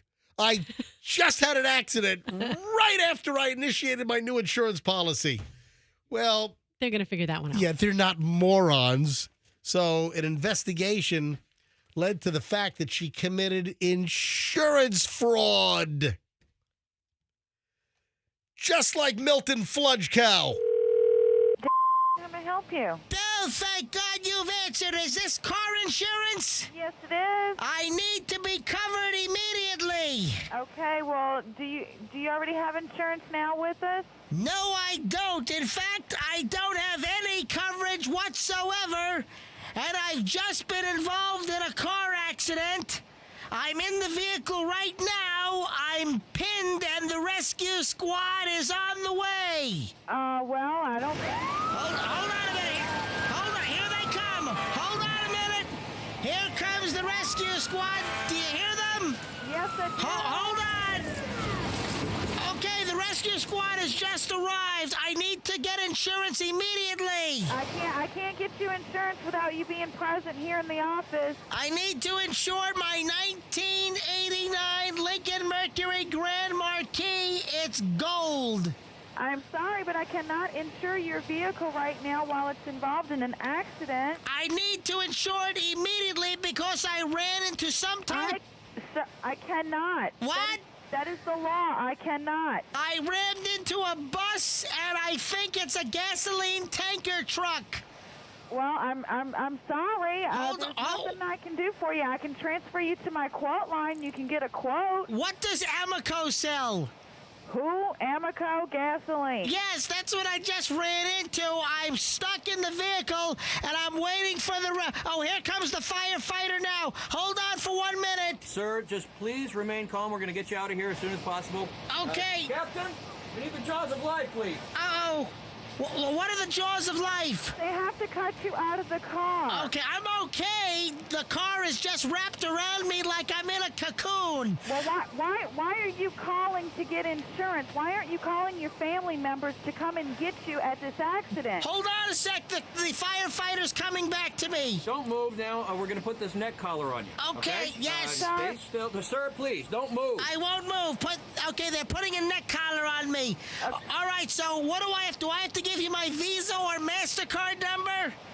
No, sir, I am unable to give you insurance right now. I just happened to have the yellow pages in my car at the time of the accident, and I'm calling you. It says low down payments, easy monthly payments, regardless of driving record. I am unable to insure you by law. I'll slip you $100 just That's not worth my job.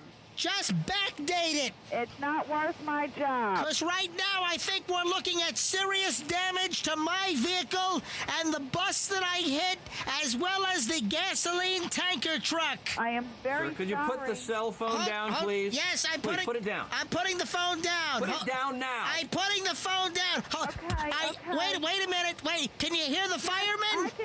I can hear. I'll pay 5 times the amount. I'm in a twisted, mangled mess. I cannot help you. You're going to have to call somebody else. I cannot help you. I apologize. Well, can I come back later today after I'm extracted from the vehicle? Yes, but I can't cover you for the damages now.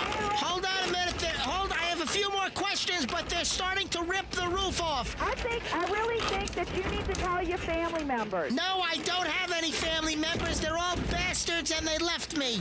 Hold on a minute. They're taking the roof off. Hold on. He's talking to me. Hold on a minute.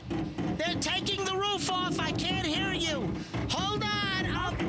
I'll be right there. Hang on. They're taking the roof off now. Taking the roof off the car. They're You can hear taking everything. the roof off my car now. Hang on a minute. Hang on. All right. Hold on. They're grinding metal. Can you hear me? Hello. I'm here. Look, I cannot help you. I need insurance. Okay, the roof is off. All right, well, then Okay. you need to call Progressive or somebody else. Call 1-800 Call what? 1-800 what? Auto Pro. What? AUTOPRO. Why can't you help me? They won't be able to help you either. Hello? I'm sorry, but I cannot help you. I wish I could. I have extensive damage. It looks like the Amoco gasoline truck is totaled, and I hit a bus. There's nothing I can do for you. I wish there was. The bus is flipped over. It doesn't matter what's wrong right now. I cannot help you. I cannot provide you with auto insurance for this accident. I've got to have a cigarette. I'm feeling very nervous. I bet you are. Hold on. Sir, you hit a gasoline truck. Yes. Please, don't yes. light the cigarette. No, I Sir, gotta have it. Do not light that cigarette. No, I got it. Don't light that cigarette! I gotta have the cigarette. Well, there you go. Oh, Milton. so she says to call Progressive. That was before Flo, by the way. Yeah. I think that was before the green lizard, before the gecko, and before Flo. Back their 800 number used to be 800 Auto Pro instead of 800 Progressive or whatever. I don't know. Look at that. I had no idea. Anyway, I saw the story of the woman calling for auto insurance after the accident and then trying to make a claim the same day. I'm like, hey, I got a crotchety old man call. Kind of similar concept there. All right, on a much more serious note, we have a passing. Quincy Jones has passed at the age of 91. Oh, man. That's a good run. 91. Yeah. Yeah, Quincy Jones, worked with Michael Jackson and Frank Sinatra, and her daughter is Rashida from The Office. Yes, and Parks and Rec. Yeah. Oh, I love her. She's a great actress. Yeah, a bunch of stuff. She's funny. And then his other daughter has been in the news lately because I really love his other daughter because she put Puff Daddy in his place at the Emmys, or not Emmys, what am I talking about? The Grammys. So his other daughter who dated Tupac, what was her name? What is her name? He's got 7 kids. I'll find it. You brought it up. See if you can find that. Yeah. For me. Let you find that. But listen, Look that up for us. As far as professionally speaking, this guy had an amazing life. Worked with all the talented people. When it comes to like music producers, listen, it doesn't get bigger than Quincy Jones. From AP, the obituary, Quincy Jones, the multi-talented music titan, whose vast legacy ranged from producing Michael Jackson's historic Thriller album to writing prize-winning film and television scores and collaborating with Frank Sinatra, Ray Charles, and hundreds of other recording artists, has died at 91. Jones's publicist says that he died Sunday night at his home in the Bel Air section of Los Angeles, surrounded by his family. 91 years old. Wow. He was from the south side of Chicago. Yeah, man. Hell of a career. Rest in peace, Quincy Jones, dead at the age of 91. Wasn't he like involved in like that We Are the World stuff? Yeah, I think he produced We Are the World. Yeah, he did. Kidada was the one who dated Tupac. Never heard of her. Well, some people call her Key. And some people call her Da. Still never heard of So her. does that sound familiar? All right. No. We have another Tampa Tesla story. Luckily, this didn't burn a house to the ground. Oh, those are my favorite kind. Because during Helene, we had a couple of houses burned to the ground in Tampa. You had one on Davis Islands. You had the one in Beach Park, not far from where I live. And I mean, that morning when I went to pick you up, we could smell the thick I was burning house in the air. I was like, where's that smoke coming from? And I didn't know that because the fire was extinguished by that point. So Apparently it had burned itself out.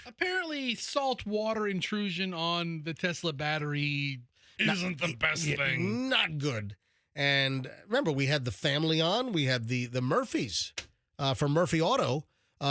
They were on. The wife was on. The husband was Mike Murphy was out in California on business when the house, burnt to the ground because of the saltwater intrusion. They had a Tesla Model S in the garage, and man, the house is still standing. It's just a shell.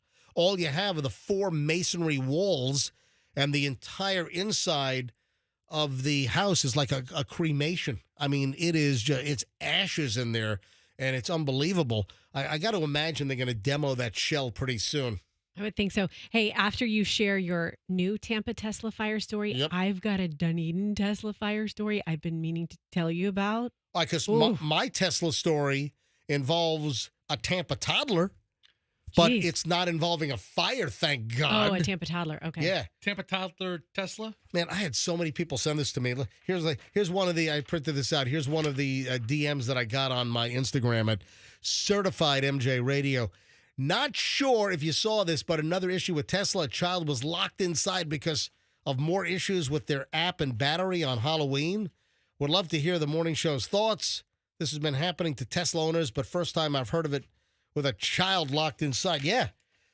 Tampa mother was scared. Her young toddler, who was dressed like Tinkerbell, was stuck in the Tesla for nearly 2 hours. Holy frig. At what point do you break a window? Yeah, really. The doors locked unexpectedly. Was this like the Christine version of Tesla? Remember the Stephen King book and the movie Christine? Yeah. Terrifying movie. Dakota Knox said she put her 18-month-old daughter, Salem, into the car seat of the Tesla around 7:30 in the morning on Halloween on Thursday morning and then shut the back passenger door. Then her husband tried to open the door, and he's like, hey, hon, the door won't open. Won't open! Door won't open!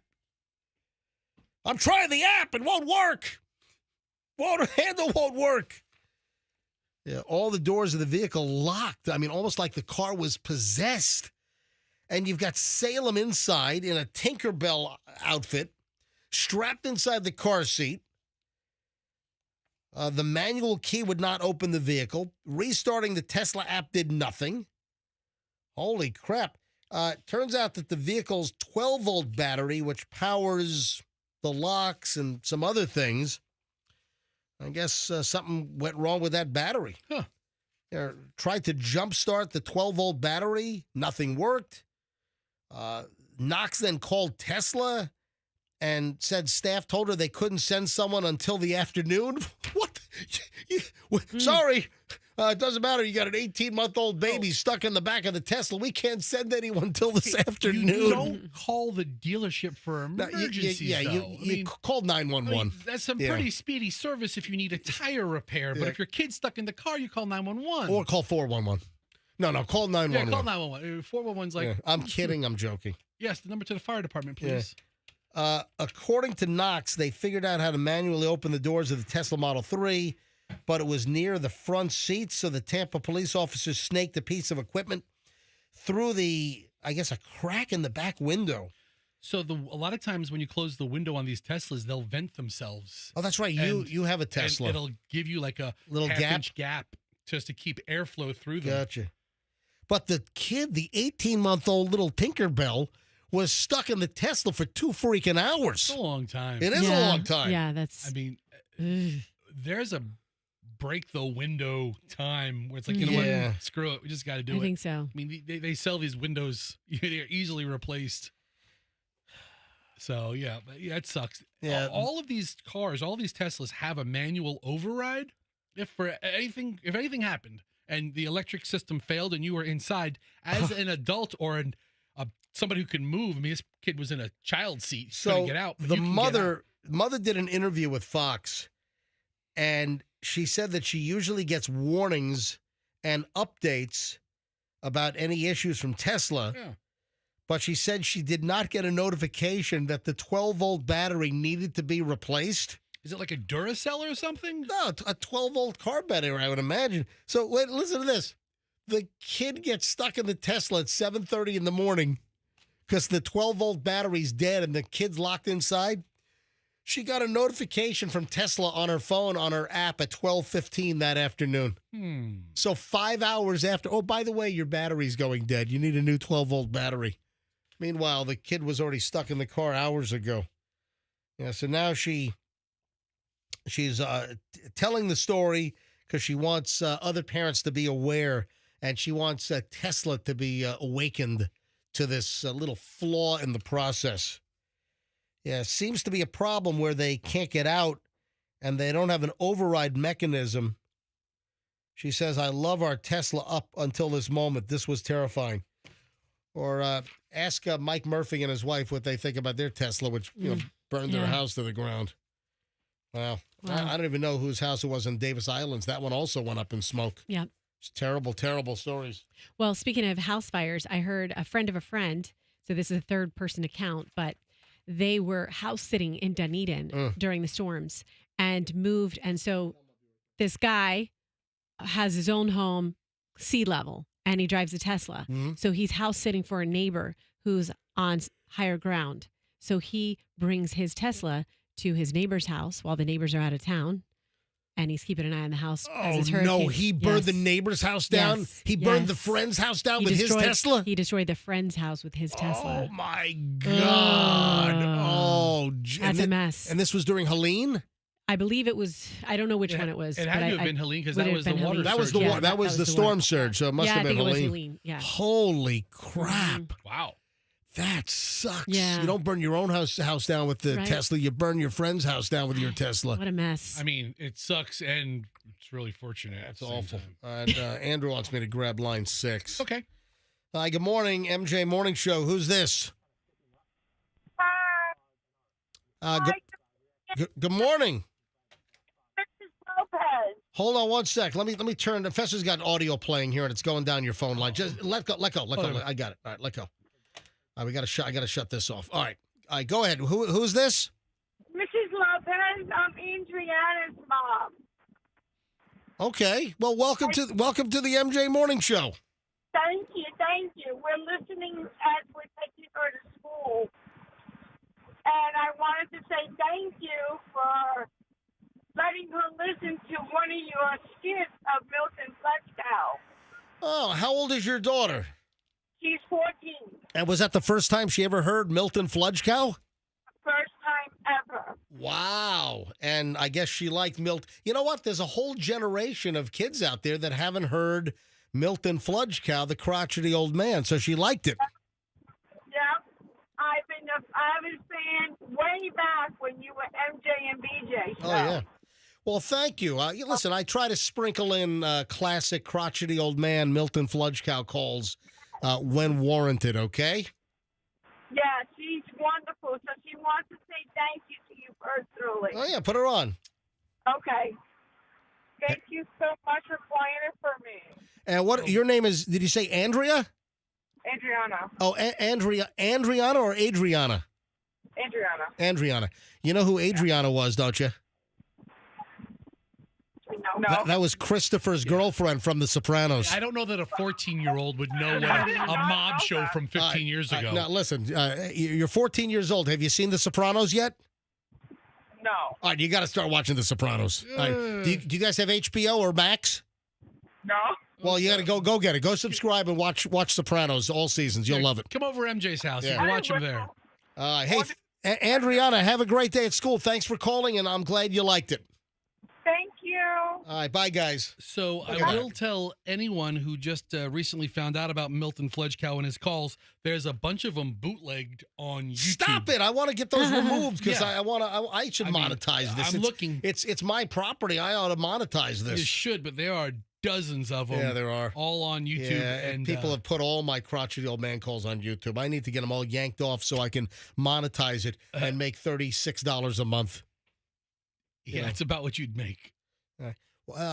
Stop twirling your hair. It's like a I'm sorry. no, not Yeah, you. stop, okay. Bester. I was twirling my back No, hair. Roxanne's just twirling her hair. That's kind of like a tick of yours. No, actually, you know what it was? What? And I have a screen up and an advertisement for a hair product just came up. So it jogged me to like twirl my hair.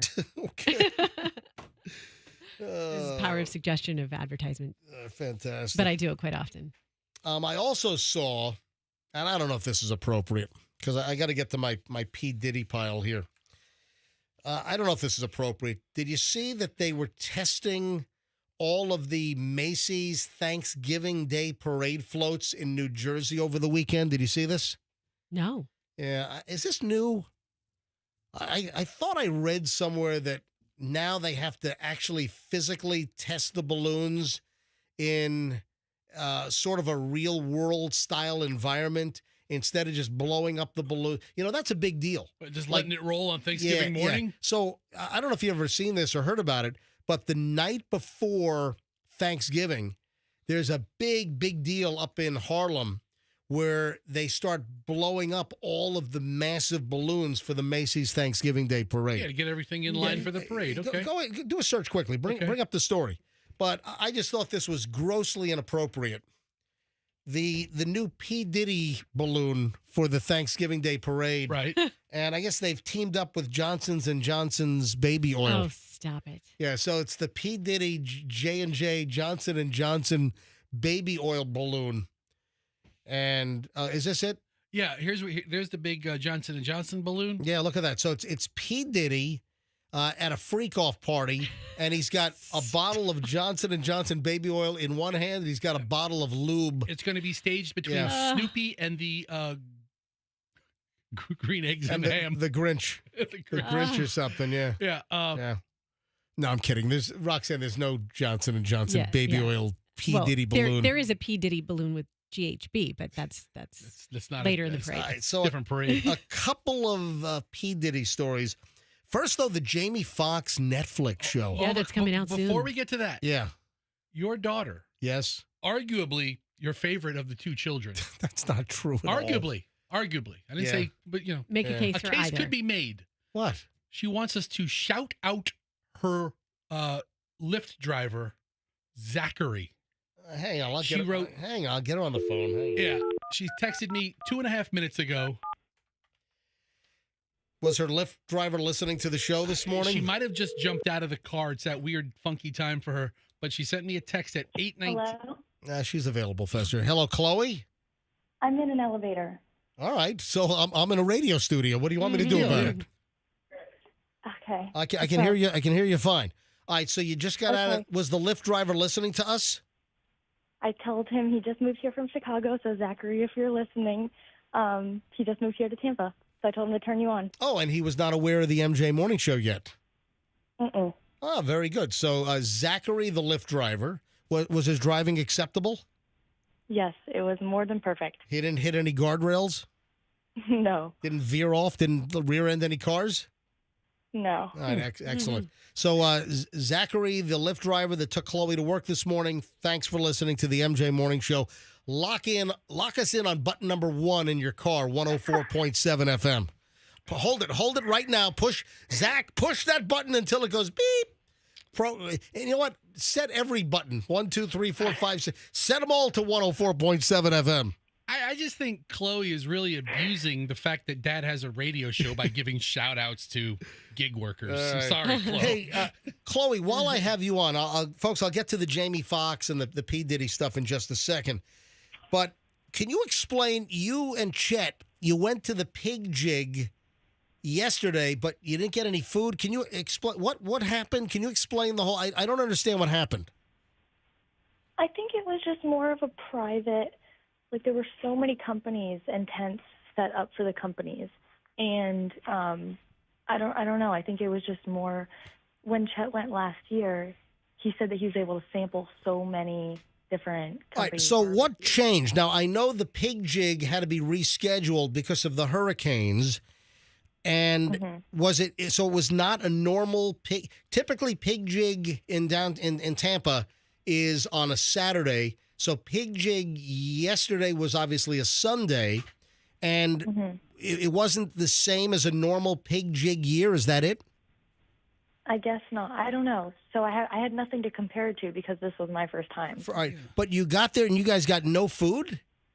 We got some food. It was like 3 different tents that we kind of kept alternating between. Okay, but it was not maybe the full experience that pig jig typically is because of the reboot or the redo. Maybe. I don't know. I don't know what it normally is like, so maybe I'll go next year. Were there like VIP areas or like company areas that you had to be invited to that section? Hello? Maybe you're not. Hang on, I don't think she heard you. Your mics are not in. I got it. I don't know. So Hang on, I got to put all your But mics Chloe- in. Go ahead and ask her again. Chloe, was there like a VIP section or tents that you had to be ticketed to get into? So, yes, there was a VIP lounge area, and I don't really know what that entailed. And then there also were like food trucks. So there was I saw a bigger barbecue food truck that you could actually purchase from. Yeah, it's a great event, and I definitely want to go to a pig jig, but I haven't been yet. So next year, I have to make a concerted effort to get to the pig jig, and I'm hoping next year everything gets back to normal. Because hopefully we don't have any hurricanes. We've had our brush for the next 103 years. Yeah. All right, I got to say. What I'm thinking. But I've always heard really good things about the pig jig. Me too. All these events they have down that Curtis Hickson area downtown, they're all different names and they're all the same damn event. One's a tequila event. One's the barbecue event. One's the Jamaican music event. Whatever they have, it's the same sponsors, the same tents. Right. And if you go to one, you kind of... You don't think? Nope, they're all different. We went to the Asian Fest, we went to the first year of the Asian Fest, which was really, really good. Oh, yeah? And that was last year or was it last? Might have been last year. So I would imagine there's another one coming up. And I thought it was a great event.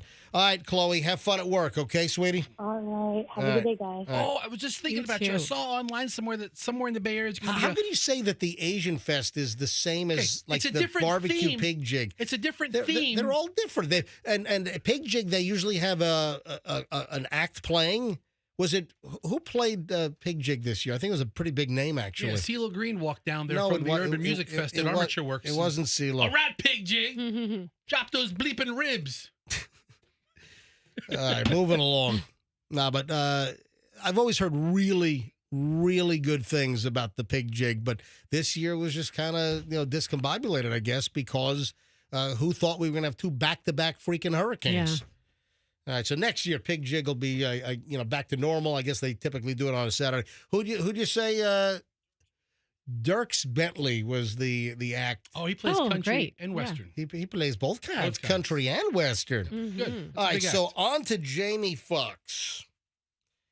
And remember we had the story last week about Jamie Foxx and this upcoming Netflix special, and there were people at some of the tapings for the Netflix special for Jamie Foxx that say that Jamie Foxx was blaming P. Diddy for that mystery illness that knocked Jamie Foxx for a loop. So the comedy special for Netflix, the trailer, the teaser has come out. After rumors that he brought up Diddy during some of the tapings. So on Friday, Netflix released a teaser for the Jamie Foxx special, What Happened Was, which comes out in a little over a month on December 10th. What happened was? In the 18-second clip, Fox is heard saying, I said, if I can stay funny, I can stay alive, I'm back. So here's audio. This is, from the teaser. I said, if I can stay funny, I can stay alive.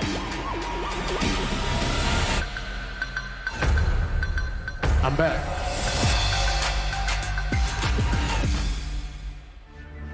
right, so the deal, that's part of the trailer, 18 seconds, 19 seconds. It's, very fast.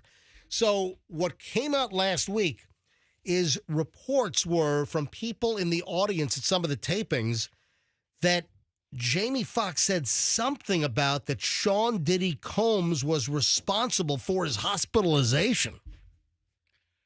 The heck does that mean? Yeah, and then was it said as a joke? Was it said in jest, or was there legitimacy to it? Nobody can remember what he said verbatim. That's really sketch.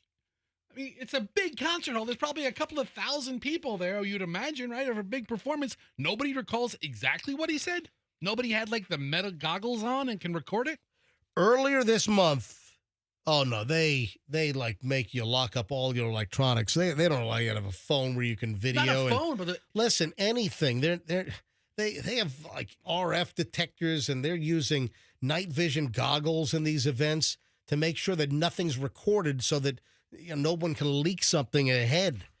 So earlier this month, this Choke No Joke, who's a videographer, told some site called Comedy Hype that he attended two of Fox's 3 shows, which were filmed October 4, 5, and 6 at the Alliance Theater in Atlanta. The next day, Comedy Hype uploaded a YouTube video in which Choke said Jamie has a special coming out on Netflix called What Happened to Me Was, and I went to the taping of it. It was 3 days of taping. I went to the first show. I went to the last show. Choke claimed that Fox stated that Diddy was responsible for what happened to him, and Fox is the one who called the FBI on Combs. And then Choke said, I don't think he was joking. Some people thought maybe it was a joke, but this guy Choke said, no, it wasn't a joke. So I guess we have to wait and see when this special comes out on the 10th to see if it's even included. Right, because we don't know if it's going to be as part of what they air. We have no idea with whatever Jamie Foxx said about Diddy. We have no idea if it's going to make it into the show. This is what I was saying when we talked about this last time. Are they friends? What's their history? What do we know? I don't know. Like about them pre Jamie Foxx's illness, and obviously pre all this Diddy news that's come out. We have a new key to a city that's been rescinded. So prior, the key to New York City, wasn't that taken back? From Mr. Diddy? Yeah, Mr. Combs. I think that New York City, didn't they rescind the key to the city? Yes, the mayor took it back. Well, now we find out from TMZ that Miami Beach has officially taken back their key to the city given to Diddy. He can't get in anywhere. He's got no keys. No Yeah. keys to his house. He's locked up in jail. You do know what special day today is, right, MJ? Today is Monday, November 4th. You do know what a special day it is for P. Diddy, don't you? Oh, no. Is today his birthday? Today is his double nickel. You didn't say. 55. Didn't say. My goodness. Oh, but this is P. Diddy. Did you know that, or you just figured it out? I saw a story about P. Diddy's birthday breakfast. Oh, And I was man. like, birthday breakfast, and I clicked What, it. in a federal lockup in Brooklyn? Bad Boy Records founder will start his birthday with biscuits and gravy and oven brown potatoes, bread, and oatmeal, as opposed to the way he used to celebrate with champagne and caviar. Eating them off people's bodies, Yeah, I'm sure. doing whatever. But Yeah. so happy birthday in federal prison. There it is, man. November 4th, 1969. Wow, P. Diddy's birthday Oh, man. today. I'm sure he's having a very happy birthday. Maybe 50 Cent can sing to him. I wonder if anyone's going to bring him some gifts, like some lube and baby oil. You know what? Yeah. I'm sure some of his cellmates already have that stuff. Yeah. We're told, this is from TMZ, we're told Miami Beach Mayor Steve Miner and the city commission voted unanimously on the decision at an in-person hearing on Wednesday. Sources tell us the mayor still has to officially sign off on the resolution, but he's been officially stripped of his honor by the city of Miami Beach now after all of the indictments. Wow. Miami Beach gave P. Diddy the key to the city 9 years ago. So what's the deal here? What? So do they just officially, they rescind the key, but Diddy still has the key somewhere? Do they change the locks? So I mean, the key is a worthless Yes, token. of course. It's just a Symbol. Hey, I've got a key to the city of Tampa. I was given a key to the city of Tampa by Mayor Dick Greco with a few strings attached. Yeah. So, but it's And it actually has strings attached to the key they gave me. But it's a key that's like in a frame or like a symbolic key that you keep on a desk. So I mean, the actual thing has no value, but it's out there in the record that the city took the time to acknowledge, and they probably heaped praise upon praise on P. Diddy. They're really just taking back the designation because I don't think they're getting the freaking metal key back. Yeah, No. I mean, the little key inside like a velvet little jewel box. yeah. I mean, that's not happening. But listen, they just want to distance themselves as far as they can from Sean. I can't believe today's Diddy's birthday. That's crazy. Happy birthday, Diddy! Yeah, what a sucky. This is his worst birthday ever, probably. Typically his birthday would probably be celebrated with a freak off with baby oil and lube. I mean, it'd be the biggest party ever, right? Where is all that baby oil and lube? They found like 1,000 cases, right, or something. I mean, some crazy amount of lube. 1,000 bottles? 1,000 bottles. I'm sorry. 1,000 bottles. 1,000 cases is a lot.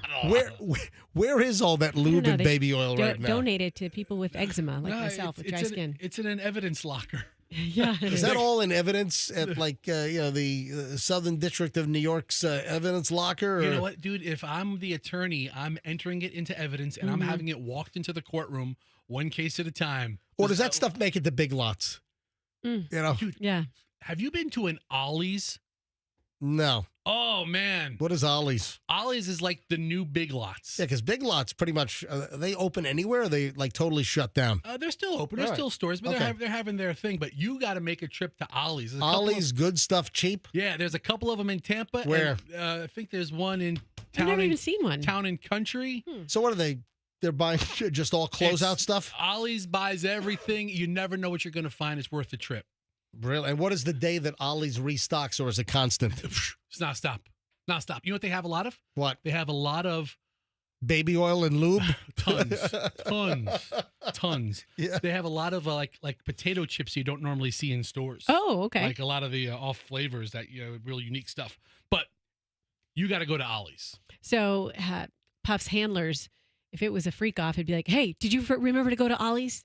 You better make one last trip." Or you better run to Ollie's if we're tight on money. Somebody sent me this link, and we have two more little Diddy things, then we got to move on. Somebody sent me this link, and I want to thank everyone that participates. Of course, you can email me anytime. My private personal email is mj@mjmorningshow.com. That's mj@mjmorningshow.com. Or you can send me a direct message. My DMs are open on my Instagram, Certified MJ Radio. And if you're not following me, you should. I'm going to go over a couple of my Instagram posts in just a couple of minutes. But somebody sent me this little note in email. Diddy is scared of clowns. Take a look at this. And apparently it's a clip of Diddy on an old Ellen DeGeneres show. Oh, great. Where he's afraid of clowns? That's great. All right. It's very fitting, this music, because the whole P. Diddy story has turned into quite a circus. Hey, all right. All right, so this is an old Ellen DeGeneres clip with P. Diddy. I heard you're scared of clowns. No. I heard that. Impossible. Why is it impossible? Because I'm a black man.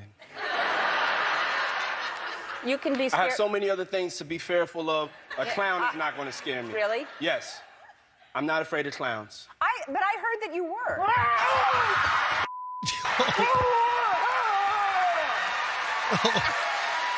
All right, so what that was, in between the two chairs that Ellen and Diddy were sitting on, there was a box, and a scary clown pops out of the box. I mean, it looks like Pennywise. It the does. Clown. Yeah, it does. Like from It. Yeah, with the big And red hair and the white makeup. Scares the bejesus out of him. Oh my God! Look at this thing. You know what? Look at his face. I gotta say, this is at its moment in time is a funny clip, but I just get sick looking at that guy mugging and Yeah. acting like he's so funny Hey. and so much to laugh about the crap that he's doing to people. So 100%. But what I'd like to know is, did he more scared of clowns or the feds raiding his place with a search warrant? No, he'll take the feds any day. How about a clown with a search warrant? That'd be even better. Have a Pennywise-looking clown, bust through the door with a search warrant. Funny. Oh, that scared the crap out of him. Wow, that's pretty. Nothing scarier than where he is right now, though, huh? No. So you have one more Diddy story, right? Yeah. One more in the pile. I just want to mention this quick thing since we were talking about the relationship between Jamie and Diddy. Diddy party NDA, so a non-disclosure agreement has been revealed. Signees can't talk about anyone associated with Diddy. TMZ had this. Diddy's parties for the rich and famous have long been shrouded in mystery, but now TMZ can show why. Because we've obtained a standard NDA Combs asked party attendees to sign. The document, a pretty standard non-disclosure agreement, prevents signees from sharing information related to Diddy, his family members, current or former partners, spouses, friends of business associates. The NDA tells signees not to photograph, film, or record, or have any other person photograph, film, or record Diddy or anyone in his orbit without his written consent, and specifically names social media sites where attendees cannot post photos of Diddy that he doesn't sign off on. Attendees are not to give interviews, write books, or otherwise disseminate information about Diddy or the parties without prior written consent to Major League Baseball. Quite frankly, it's a pretty boilerplate NDA, and you can read it all for yourself, blah, blah, blah. Worth noting, the NDA lasts for life of the artist, plus 20 years after his death. The length of the NDA varies from agreement to agreement, but this certainly is on the longer. The length of NDAs varies, but this is on the longer side. So interesting. Jamie Foxx and J-Lo, very close if you think about it. All they're in Living Color days. So he goes back with Sean Combs because that's when he was dating Jennifer. That's true. I got another direct message last night. And this is from my certified MJ Radio Instagram account. Give me a follow, Certified MJ Radio. If you want to message me on Instagram, I read my DMs. And I got this one. Not sure if this is okay. I'm being tasked to bring the mashed potatoes this year for Thanksgiving. And I remember many times you mentioning a very buttery recipe. Can you tell me where to find that? Well, it turns out we mentioned that last week again. And I guess he did not hear this. I don't know that we've mentioned it many times. No, Maybe a couple of times. We've mentioned Michelle's crazy Joël Robuchon, famous chef. He's no longer with us because I think his arteries exploded from all the butter. But this famous French chef had this very famous mashed potatoes recipe. And to this direct messenger, it is okay. I don't know why you wouldn't think it's okay to DM me. You can DM me anything. And I did DM him back that, folks, what you want to do for the most incredible mashed potatoes ever, just Google Joel Robuchon, Robuchon. Joel Robuchon famous mashed potatoes recipe. Go, Fester, do that right now so you can just close up my IG for a second. All right, there we go. Just type in Joel Robuchon, Robuchon. Robuchon. All right. Famous mashed potatoes recipe. And I just got to share something with you. I got to, and you have to have a ricer. In order to make these mashed potatoes, you have to have that metal, like stainless steel bowl with the crank where you rice something. Right there, Food and Wine. All right, let me. I'll take control of the website here. All right, mashed potatoes. This one is kind of Robuchon style. Yeah, this is the So Anthony Bourdain. This is his version of Yes. Robuchon. So Anthony Bourdain did a modified version of Robuchon, and I think the only difference in the Bourdain is Robuchon uses milk. I think Anthony Bourdain put heavy cream in, so it made them even creamier. I'm sure they're fantastic both ways. All right, so right here, the best mashed potatoes. The first thing that comes up is from Chatelaine, the world's best mashed potato recipe in the world, and this is the original recipe, and it's a kilogram of Yukon Gold or golden fingerling potatoes, all of similar size. So a 1 kilogram is 2.2 pounds. 2.2. Right. And then 454 grams of unsalted butter. Now, That's what, 2 sticks? no, I think it's more than that. But I'm trying. 4 sticks? I'm trying. Let me get Michelle on. Hang on one sec, because I thought I might be wrong, but I thought that you used like the same amount of butter as potatoes. Hold on a minute. Let me see. That's a lot of potatoes. No, it's a lot of butter. That's a lot Sign of me butter. up. All right, let me call Michelle. I don't want to get this wrong, but I think the Chatelaine recipe is, but you got to have a ricer. So So you got to spend money on a ricer. all right, so each stick of butter is what, 8 ounces? Hello. Hey, sweetie, am I giving erroneous information? I thought like the butter was the same amount as the potatoes. Oh yeah, something like that. It's like more butter than potatoes, pound for pound. No, but I'm looking at. I think it's 1 stick of butter per pound of potatoes. No, it's more than But that. it's not. That's no, not it's the recipe. Oh, Hold 1 on. kilogram's 2.2 pounds. We're not Canadian or European, so Yeah. but 454 grams is about 16 ounces, which is 2 sticks of butter. Yeah, that doesn't make sense. Mm-mm. So this must not be. So that must not be the original recipe then. Look, all I know is I had like 7 or 8 of those European Presidente whatever butters stacked up on the scale. Yeah, but how many pounds of potatoes did you have? You've got to. You got to. Maybe it was pound for pound. I don't know. Michelle, hold on. Where do I get the It's real? so much let me look for butter it. Let me look that for it. literally everybody should only have a tablespoon of The mashed potatoes. yes.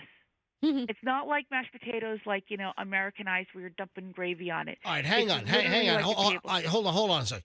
All right, so Fessa just found. This calls for even less butter. Yeah, I don't know if that's right.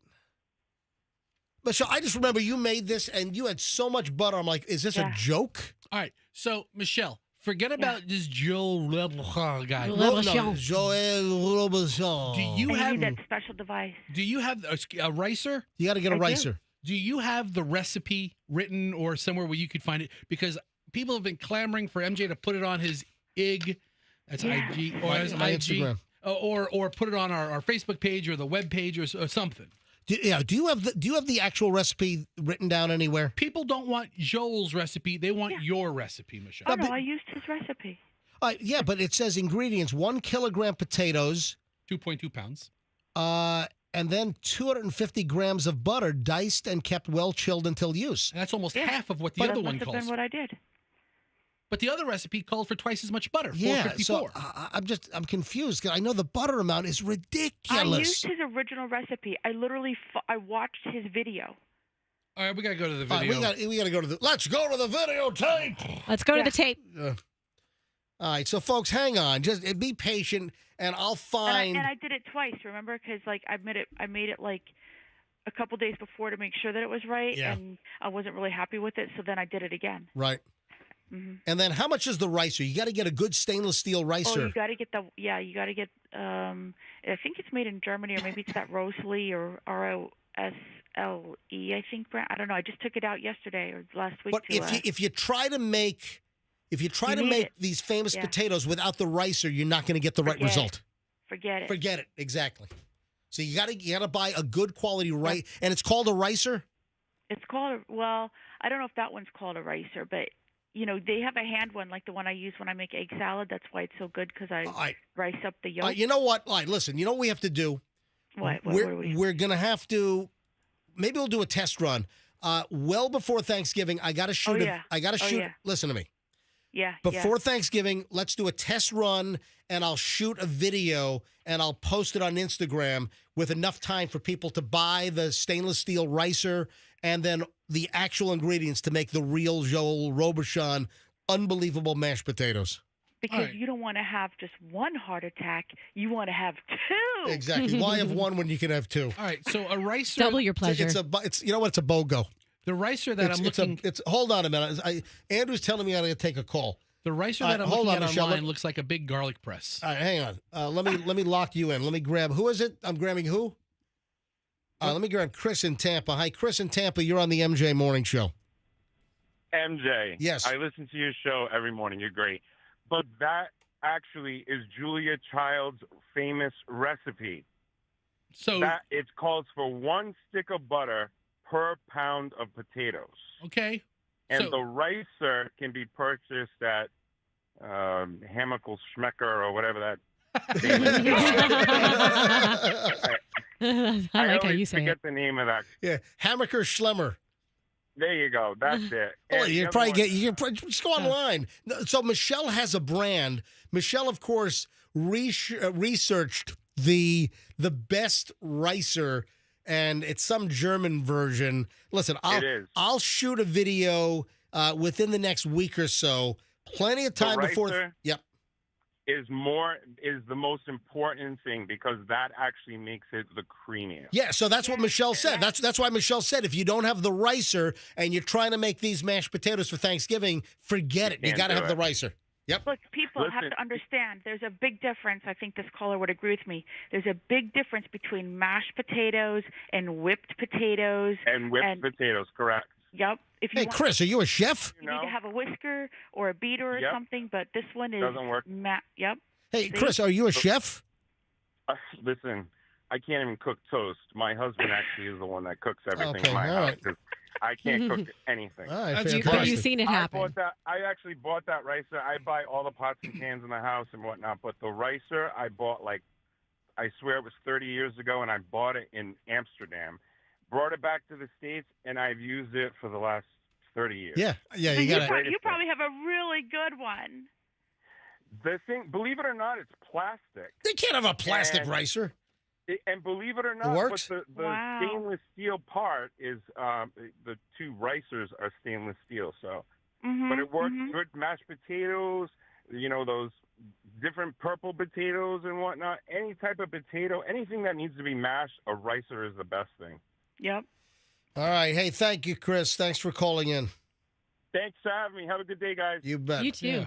All right. So wait a minute. So Julia Child puts 30 cloves of garlic in her. So her recipe and Joel Robuchon's apparently a lot of butter, but Julia Child's adds a whole ton of garlic. I mean, are any of these French chefs that creative? More butter. Add little butter. Yes. Blech. Blech. Blech. All right, Michelle. So get everything together and we'll shoot a video soon. Okay. Okay. We'll do a test run. All right, I gotta go. And all right, bye. What the hell do you have to do? Well, she's got to go to the gym. I'm going to meet her at the gym right after the show. All right. So, and this brings to a close an hour and 20 minutes of nonstop MJ. Time go. Time just flies. So again, it's the Joel Robuchon recipe, and you got to buy a good quality ricer, which just it pulverizes the potatoes once you boil them. As you've heard, don't even think of making it without the ricer. Got to have it. All right, we have a lot of stuff I didn't get to yet. I'm just trying to plan that. We got almost an hour to go, so you don't want to move. I haven't even scratched the surface today.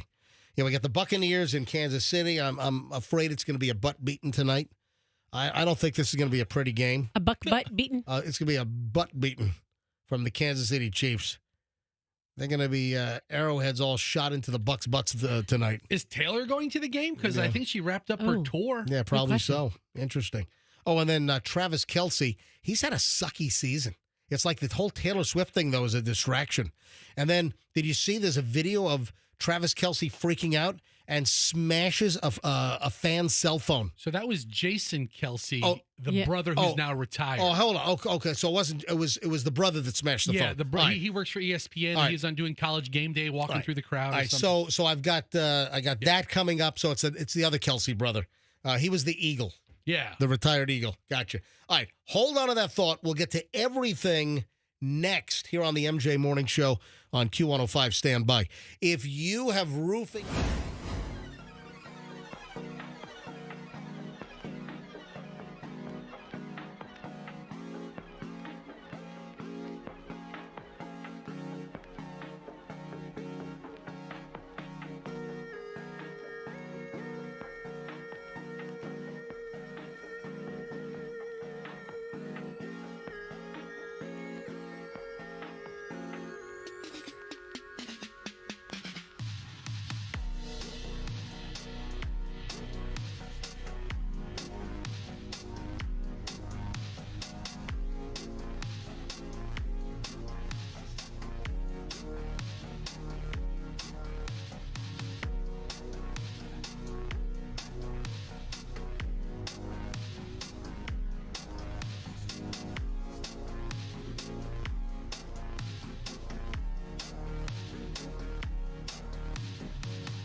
is 9:04. It is the MJ Morning Show on a Monday morning. MJ, Fester, Roxanne, Andrew in the producer's little closet in the cubby. All right, final hour on the MJ Morning Show. So my Instagram kind of loaded up over the weekend. Couple of things. People seem to like the image of Michelle, myself, and Chloe all together in a row on Spirit Airlines yesterday. Chloe, quite the clown. Did you see the Chloe face? I love that. What's wrong with her? Nothing. All right, go back to my grid, would you please? Sometimes I feel like Julian's the older sibling and she's the younger one based on her silliness. All right, so the last photo is us, and you can see Michelle's in the center, and then I'm to the right, and then you can't see Chloe, but when you click on the image of Chloe, she's making quite the face in the window seat of the Spirit Airlines flight. Yeah, you got to see the picture. What are my kids doing pictures? It's on Certified MJ Radio. But she works at the state attorney's office. She does. And she does a wonderful job. So I'm told. She does. All right. So go to my Instagram, Certified MJ Radio, and take a look at the picture. So that is the image of us on the airplane yesterday. Then I did something very, very nerdy, and you can see the clock on our cell phones going from 1:59 a.m., where it's just about to turn to 2 a.m., and then it goes back to 1 a.m. With the time change at 2 a.m. on Sunday morning. What a dork. Oh, fine. Guilty as charged, Your Honor. Guilty as charged. Bingo. Your followers expect that from you. They Yeah, of expect course. that video 2 times a year. And then the mystery stains on the roof of our Uber Saturday morning at the Fort Lauderdale airport, taking us to my parents' house in Fort Lauderdale. So Chloe was very concerned. You have another face from Chloe. And Chloe is like, oh my. So you got to look. Chloe's shooting up. And again, I'm to the right. Michelle's to the left. Chloe's in the middle. And just very concerned. Take a what are these? Oh my God. Exactly. What are these stains on the roof liner of this Uber that we were in? What is going on here? It's like an octopus shot ink. Yeah, like an octopus ink squirt. What is? Yeah. It's inexplicable. Yeah, how do they get in those places? Yeah, inexplicable stainage on the ceiling of this car. So take a look at the picture. I even put like red arrows pointing, like you really need the arrows pointing. I guess it's a liquid cup jostle. Would that be how it got there? You know, someone gets in and they've got like a... It's so perfectly lined up. I don't know what it is. We need like a blood splatter expert to come in. Well, it would be blood spatter. Not splatter, but blood spatter. I need them both. Leave the L out. So take a look at that image. It's on my Instagram also. Certified MJ Radio. And then my dad having a little trouble going up the stairs these days. They had one of those stair lifts installed. So Chloe gets on the stair lift yesterday, and she's riding it up on Saturday, rather. And she's riding the stair lift up. And do you remember the Seinfeld episode? Mm-hmm. Where George faked a disability, and at work they put a stair lift in for him, and he's walking around with a cane, and people are carrying him to his office. Remember that? Yeah, I remember. Anyway, here's how does Dad like the lift? Yeah. Oh, Dad loves the lift. Lift's come in very, very handy. But I want you to listen to this. I want you to listen to refresh it. I'll refresh it. I want you to listen to what I played on the video while Chloe's going up. Here we go. And where George is going up the stair lift at work. They're also playing Sheena Easton's Morning Train. All right. Okay. I wouldn't have put that together. I would have played Drake Started from the Bottom. How can you not have put that together? I mean, the Seinfeld episodes run 24 hours a day. Yeah. It's so much I don't watch them anymore. I'm not that familiar with that episode. I would have done like Stairway to Heaven or something. Baby takes the morning train. Anyway, funny video. Go to my Instagram, Certified MJ Radio, and take a look at everything, including the mystery stains on the roof of our Uber on Saturday morning. Who the heck knows what's going on? I sure as hell don't. What else was there? A couple of interesting things. We're walking in the Fort Lauderdale airport yesterday morning to get to. Oh, I'm sorry, we had landed in Tampa. So you okay, Fast? No, because I had a Haribo gummy, right? Yeah. And one of the gummies, Had a hair in it? I ate it, and it actually went up my nose, Oh. like through my. Hold on. Oh. I How do you, swallowed it. wait a minute. How do you suck a gummy piece into your nose if you're eating it in your mouth? I don't know. I felt it in my nose, and then I had to like cough What it. are and you it, doing? You snorted a Like, gummy? his little Exactly. Piece, no, I ate it in my mouth, but it went like upwards instead of downwards, and I had this little piece of green gummy in my nose, and it made me cough. You know what? You might be onto something. Mhm. Because the name of the gummies are Haribo. Kids and adults love it. So the world of Haribo, isn't that the jingle? Haribo, Whatever. yeah. I don't know, So something like that. Haribo, Harib. So it's kind of like hair. Hair. But what they need to do is come up with gummy hairs. So you actually have gummies with actual just hairs coming out of it. Pieces of hair. And you can maybe different types Furry- of body furry hair, little bears. different Yeah. areas. Glad the company's not named Pee Pee Bo. You can have like chest hair, armpit hair. Oh. You can have your hair. Yeah. Little, Is it, rhymes, is delicious. Rhymes with Rubik. or does it? Rubik's Cube. Yeah, I Was guess it- it does. I guess it does. It does. Was It there does. ever Or is it a Was there ever a Pubix Cube? but wouldn't that be Pubix Cube. wait. Do they rhyme? What? Rubik and pubic? Yeah. Roo is ROO and pew is PEU. That's close enough. Okay. Close enough as far as I'm. UBIC is the spelling on both. Close enough as far as I'm concerned. All right, where was I? Just trying to make a joke. We're not getting too much into the Well, I weeds just on it. wanted to make sure Somewhere. that the rhyme was. There's a guy in Dunedin. He's in trouble. Man, we get some dopes around here, don't we? Oh, what did he do? This guy made a bomb threat because he couldn't get the payroll login application to work. What? Was he an employee there? Yeah. Or? These things are frustrating. So this dude in Dunedin, a 48-year-old guy, he's from Clearwater, and they arrested him yesterday. Why? He made a bomb threat while he was in the parking lot of Dunedin City Hall. Yeah, they responded to Dunedin City Hall, which is at 737 Loudon Avenue, around 9:30 yesterday morning. Why? Because Jerome Lee Chambers apparently said he was going to kill people.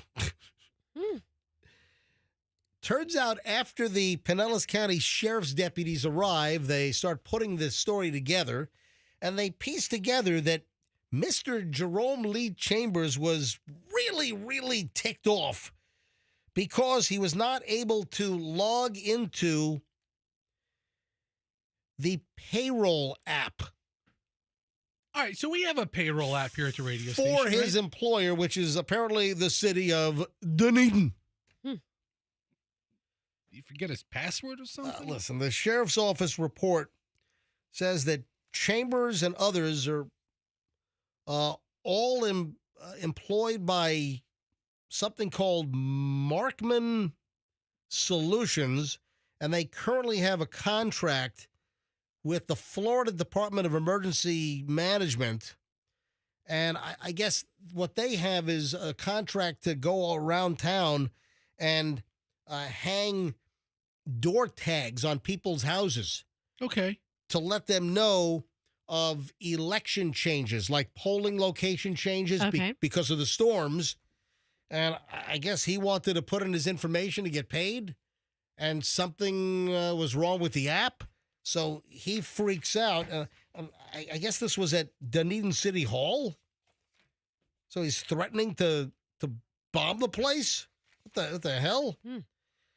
So according to witnesses who were interviewed by Pinellas County deputy sheriffs, Mr. Chambers was very, very agitated, very, very angry. And he said that he would blow them up before he went to his car and grabbed the backpack or a duffel. And the witnesses that witnessed him saying he was going to blow up the place, I guess, were scared. Yeah. So they called 911. I mean, if anybody says they're going to blow up the place, that's a 911 call, right? Yeah, You don't take that lightly anymore. The Pinellas County Sheriff's Office, they said that Mr. Chambers said that he didn't threaten to blow anyone up. Deputies conducting a search did not find any explosive materials or any type of explosive devices, but he was charged with a count of false report and of planting a bomb. Yeah, you can't do that, man. Or a weapon of mass destruction or an explosive device. No. Yeah. Oh, and also he was hit with a count of violation of probation because he did apparently have a controlled substance on him. What was it? It doesn't say, but I wonder if it's Amendment 3 related. Or or maybe some kind of pill or something. Who Yeah, knows? I don't know. So investigation continues, but again, also what is the line between somebody saying, "Man, I'm ticked off, I'm gonna blow this place up," and somebody really meaning that they're gonna blow a place up, or they've got a ride a rental truck with barrels of fertilizer and diesel fuel. The line for me might actually be him going to get a backpack. Yeah, starting to take the I'm steps. going to blow this place up. I'm going out to my car for a second to bring some devices in here. Okay. I don't think it went down like that. Anyway, listen, I give not a lot of leeway to the bad guys here. I'm just wondering what is the real line of someone really just venting and saying something dumb versus really. Well, I mean, the people that he was with clearly were scared, and maybe they thought that he really would act out and blow up some city building in Dunedin. But so that's a guy they have. That's a guy they have putting hang tags around people's houses. A dude that's on probation. I don't know. So he's not going to win Employee of the Month. No, he's not. No, he's out. I mean, he might be nominated, but You know what? He might have. He might have hung his last hang tag. At least for Dunedin. I think Largo is looking for people for next election Oh no, cycle. Pinellas Park in Kenneth City. Oh, yeah, be great. Yeah, they have a big need for it right now. So, 9:17 at the MJ Morning Show. I'm going to mention this now, but I definitely want to bring this back up tomorrow. okay. 4 in 10 people have not made a new friend in over a year. Think about this, because I had to think about this. Yeah. 4 in 10 people have not made a new friend in over a year. Oh, I need better definition as to what a friend is. I mean, I meet a lot of people, but I made a new friend last year. okay. Is it imaginary? Hold on. What was Okay. Roxanne's talking in her handbag right now. I mean, I meet a lot of people. I mean, I think maybe I meet more than normal person. I read this and at first I was like, well, geez, who meets new friends all the time? Like you have a lot of friends. You get to a certain age, you're like, wow, I've got too many. But I did make a new friend last year. We became such good friends. We don't even live in the same city, but she listens to the show. What? Yeah. Well, you're picking up listeners now? No, she's not a listener. No, I met her in Miami, and then we just hit it off, and she's a mom, and we're good friends now. Does she live on Billionaire Bunker Island? No. Okay, just checking. She lives on Millionaire Mile right next Where door. did you meet this mystery woman in Miami? Well, I met her on a girls' trip, but I'd never met her until the girls' trip. And So you just have you were at a bar? No. She was on the trip. Like she was a friend who was invited by the friend group who of ladies went on a trip. And Gotcha. I didn't know any of them except one of them, and then there were 2 other friends, and she was one of them, and she and I just hit it off. On the girls' trip to Miami? Yes. It was actually to the Bahamas. It was a girls' trip to the Bahamas. Do you speak to this mystery friend? Yeah, I do. I talk to How her. often? I probably speak to her once a week, and we text, Wow. every other day or so. Yeah, does she listen to the show? Yeah, she does. So I now didn't even ask her to. Oh, She they just went and found it. and found was us like, on the app yep. and listens to us Yep. streaming? Yep. Yeah, very lovely. All right, so I want to bring this up again tomorrow. I just wanted to kind of just touch base on this. But think about this. I want to take calls on this. 4 in 10 people haven't made a new friend in over a year. So where do I fall on this particular spectrum item? I guess I will save that for tomorrow. Can't wait to hear. What constitutes a friend? Well, let's delineate this. Let's go into the definition. Let's talk about the study, and we'll talk about this tomorrow. Buccaneers, Monday Night Football tonight on ABC. Enjoy that so much more. Because In you're other words, it's fun. talking about making friends. You're actually watching it with people who intelligently talk about and break down the game for you. I watched it before, and it sounded pretty loosey-goosey It to is me. loosey-goosey. It is. That's the beauty it's of like it. sitting around with a couple of football pals, and the interviews are usually pretty interesting. So you're saying I should, and they run on what, like ESPN 4? Something like that. Or Okay. ESPN 8, the Ocho. Oh, the Ocho. The Ocho. Gotcha. No, I think So they're you don't want me to watch ABC? what I'm saying is, This is ABC. while it's, you're going to get the what Joe Buck and Troy Aikman calling the game, right? Which is every other game, just a color guy and a play-by-play guy. Watch the Manning cast, and I just have a different appreciation for what they do. All right. Andrew printed out like the Bucks injury list for me. And listen, I don't want to be a doomsdayer. I don't want to be a reasonable game tonight. Yes. Hold on. Is there any scenario where the Buccaneers will roll into Arrowhead and beat the Kansas City Chiefs tonight? Yes. Scenario 1, the Chiefs don't show up. Scenario 2, the Chiefs bus flips over on the interstate. Muscle accident entering like the Harry Truman Sports Complex area. Kind of like the Blues Brothers where Yes. all the police cars pile up? 3, a meteor hits the Chiefs locker room right before kickoff. That would be awful. These are all ways the Buccaneers could win the game against the Chiefs tonight. I need a thread. What about a malaria outbreak? Yes, a malaria outbreak confined to the Chiefs locker room. Right. All of them have malaria. A raging case of the squirts. The squirts. they break the plumbing system in Arrowhead Stadium because the Kelsey brothers are just loading that thing up. Anyway, What about What about what? What you got? athlete's foot or jock itch? Nah, they can Anything? make it. Did they they'd still play be there. through that? I can play through some that'd itchy be fine. crotch. Right. Now, if the junk fell off like a leprosy case, that's a little different. That's a little different. Listen, Yeah. Travis Kelsey. So that might cancel They'd the game. forfeit. They'd forfeit. Yeah, exactly. All right. So ways the Bucks could win tonight. See, I like our breakdown a lot better than these offense-defense matchup. Whatever. No, but I'm looking at a lot of folks are out. I mean, Mike Evans, obviously. You got Chris Godwin's out. Foot problem. Tyke Smith, concussion. You got Sterling Shepard, hamstring. Jalen McMillan, hamstring. Bucky Irving has apparently a toe problem. Not Bucky. Yeah, you got Greg Gaines, calf. You got a ton of folks here. How's Mike Allstott doing? Allstott has wiener leprosy. No, listen, let's call No, he's fine. You know what?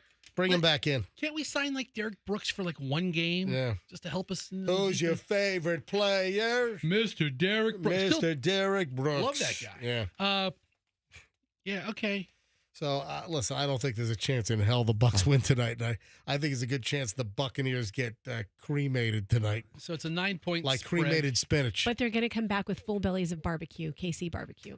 It'll be delicious. There you go. That's the one uplifting That's positive. the caveat about playing on the road in KC. All right, 9:24 at the MJ Morning Show. The final chunkage of the MJ Morning Show is next here on a Monday morning on 104.7 FM, Q105. Veterans.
I know what I forgot to mention. I was getting into this, and then I got distracted by something else, which that's a rare occasion. Doesn't happen very often. I get distracted or go off on a tangent or go down some rabbit hole. Never. It's a very rare occurrence. Now, so we land in Tampa yesterday from Fort Lauderdale, and we're walking from the Spirit Gate toward, TSA to get the tram to go across. And we're walking through the terminal area, and I see like a 30-year-old guy with a Princess Di memorial T-shirt on. I'm like, what? You don't see many guys wearing Princess Diana. Like a whole image of smiling Princess Diana, and it was like, it just said Princess Di, your memory is with. It was like some ridiculous bad greeting card slogan with a big image of Princess Diana. What grown man, like a millennial, walks around with a Princess Di T-shirt on? Yeah, that seems out of character Isn't for that the weird? generation. Yeah, Come on, There's a community of people where she's an icon still. Kim Kardashian just everybody got mad at her because she was wearing Princess Diana's famed crucifix necklace. Did you see those photos? I did not. Okay. I have a Kim Kardashian force field around me that anything Kim Kardashian is pretty much repelled. Well, I hope that was repelled. How did she get the necklace? You know what they have? They have porno blockers like on some computers. Yeah. I've got a Kim Kardashian blocker. You like some companies have special software that prevent employees from going to gambling and porn sites or inappropriate sites. Yeah, there's a company called KardashianBlocker.com, and I have that on all my computers, on my cell phone, all my devices, that anything Kardashian related is automatically just repelled. Well, this is crazy, though, because this just happened on Saturday, the same day you saw this guy from Spirit or in the airport, and she bought this piece, Kim did. She bought this piece, and this is the first time it's been worn since Diana's death in 1997. All right, so I'll tell you right now, Diana did not wear it like this. And she's got her giant boob job completely virtually exposed, and the cross is all stuck between her boobs. Yeah, that's a classy looking photo right there. Isn't it? And you're saying that people don't like it. No, you're saying that Princess Di, this was her cross? This was hers. It was a diamond-lined cross pendant, once a favorite of Princess Diana. I've never seen her wear that. On Saturday at the LA CMA Art and Film Gala in Los Angeles, Kardashian debuted another cultural artifact, a diamond-lined cross pendant once a favorite piece of Princess Diana? Jam between her vag. I'm sorry. Well, cleavage. Sorry. Cleavage. Jam between her vig. Look at Fester's face. I'm sorry. Your, I meant show, bro. I meant go where you go. Hold on. I meant vig, as in cleavage. I know. Not cleavage. I'm sorry. One tone of a vowel off, and it changes everything. It does. It changes. So Kardashian bought the Jam piece between her vig. She bought her the cleavage. She bought the piece for $212,000 in What? January. She bought the piece for 163,800 pounds, or $212,000. Is that in 2023 January conversion numbers, or is that the current conversion numbers? That's what she bought it for in January. No, I gotta know. Let me go with the current. During British the pound. final 5 minutes of a Sotheby auction. Sotheby, yeah. All right. Wow. Pound, And then, Fester, $2. while he does the calculation, why don't you go to the Googles and look up what Diana, how she looked when she wore that crucifix? Can I see the number again? 100 and what? The poundage was 163,800. Yeah. 163,800 pounds is now $212,461. That's today's and price. 1 cent on today's market. So it's very close, actually. Very close. All right. All right. Well, thank you. I guess my Kim Kardashian repellent doesn't work when Roxanne decides to throw it at me. Sorry, I did. I think it's timely. Bombarding you with it. I mean, she piggybacked on your Princess Di T-shirt story, which is weird enough. And this happens to be in the news. It's just crazy. happened. Yeah. So. Was it a purple cross? Yeah, I mean, it's just. I don't see a picture of Diana Just wearing go to images. Ooh, See? Diana hung it low. Look, MJ, look at the difference. See, here's Diana when she wore it. Diana wore it classily. Right. Kim Kardashian's got a porno shoot with the cross. I'll take You know what? away. Princess Diana. You know what that is? No. Oh, no, I don't. I know exactly what it is, and no, she isn't. She's not rolling over in that thing. She's spinning in her grave right now. Oh, that was a spinning grave sound effect. Yeah, that's her spinning. Yeah, I'm sorry. That's just classless what Kim Kardashian's doing. Up. It's classless. It's classless. Blah, blah, blah. I mean, it looks classy. Listen, on Princess Diana. you buy it for $212,000. I guess if you buy it for you, do whatever the hell you Do want. whatever the hell you want with it. Good on her. Exactly. Hey, you want to hear the disgusting reason why humans started kissing? Oh, I feel like I know this. This is like a random piece of trivia. What is it? Why did humans originally start kissing? Like French kissing? Nothing to do with love. Was it to build up Immunity? Immunity? Yeah, during Nope. diseased times. Nope. So people with no teeth can eat food? Research conducted by Adriano R. Lamira, an associate professor of psychology at England's Warwick University, or University of Warwick, concludes that kissing was once an evolutionary instinct, something done to groom another being. Evidence supports that kissing isn't derived as far as from affection in humans. He believes that kissing was once part of a lice removal method. Oh, I thought first when you said grooming, I was thinking like grooming, like, in a creepy way when you groom someone to behave a certain way. Oh, but you're talking about literal grooming, like removing like if lice. you were Yes. if you were a junior high school teacher and you were grooming like a 13-year-old Yes, boy. that's what I thought you meant Yes. at first. That kissing came about Gotcha. to Hold groom on. someone. You're not talking about mouth kissing. Yes. Yes. Yes. Well, why would there be lice on your mouth? Well, Because they were kissing the head and they moved down to like the lips. and the facial hair area and Oh, there you go. Yeah. That too. Okay. All right, I see yeah, it instead represents a surviving, devolved, vestigial form of primate grooming that conserved its ancestral form, context, and function. According to the study of ape behavior, kissing is like the conserved final mouth contact stage of a grooming bout when the groomer sucks with protruded lips the fur or skin of the groomed to latch onto debris or a parasite. All right. So think about that next time you're kissing. Thanks. Yummity, yum, yum, yum. I love it. Oh, boy.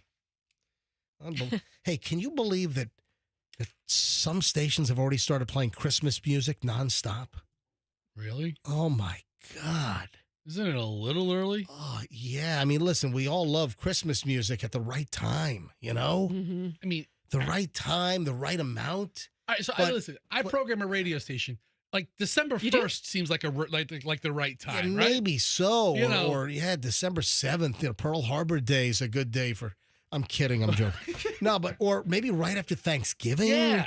Or Thanksgiving Day. Like as your Black Friday shopping, you go all Christmas if that's your station's But jam. like, I think the dud went all Christmas. I mean, come on. I mean, that's just ridiculous. You're telling me on November 4th, on a Monday, you want to hear Jingle Bell Rock into Last Christmas, into I'm dreaming of a white, all I want. I mean, really? I mean, and you know what happens?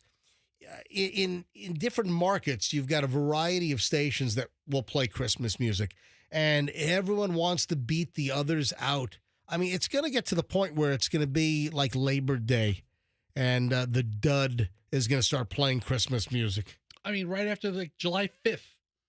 It's nothing but, Happy 4th of July, everybody. Christmas music starts tomorrow. Yeah. Well, Mariah Carey kicked it off this weekend. She's the one who really signifies it when she says it's time to start playing her song. Ugh. Get out of here. Yeah. All she wants is the spin and the revenue. All she wants is the ASCAP and BMI fees or whatever the publishing is on that song. Yeah, but it's just way too early for Christmas music.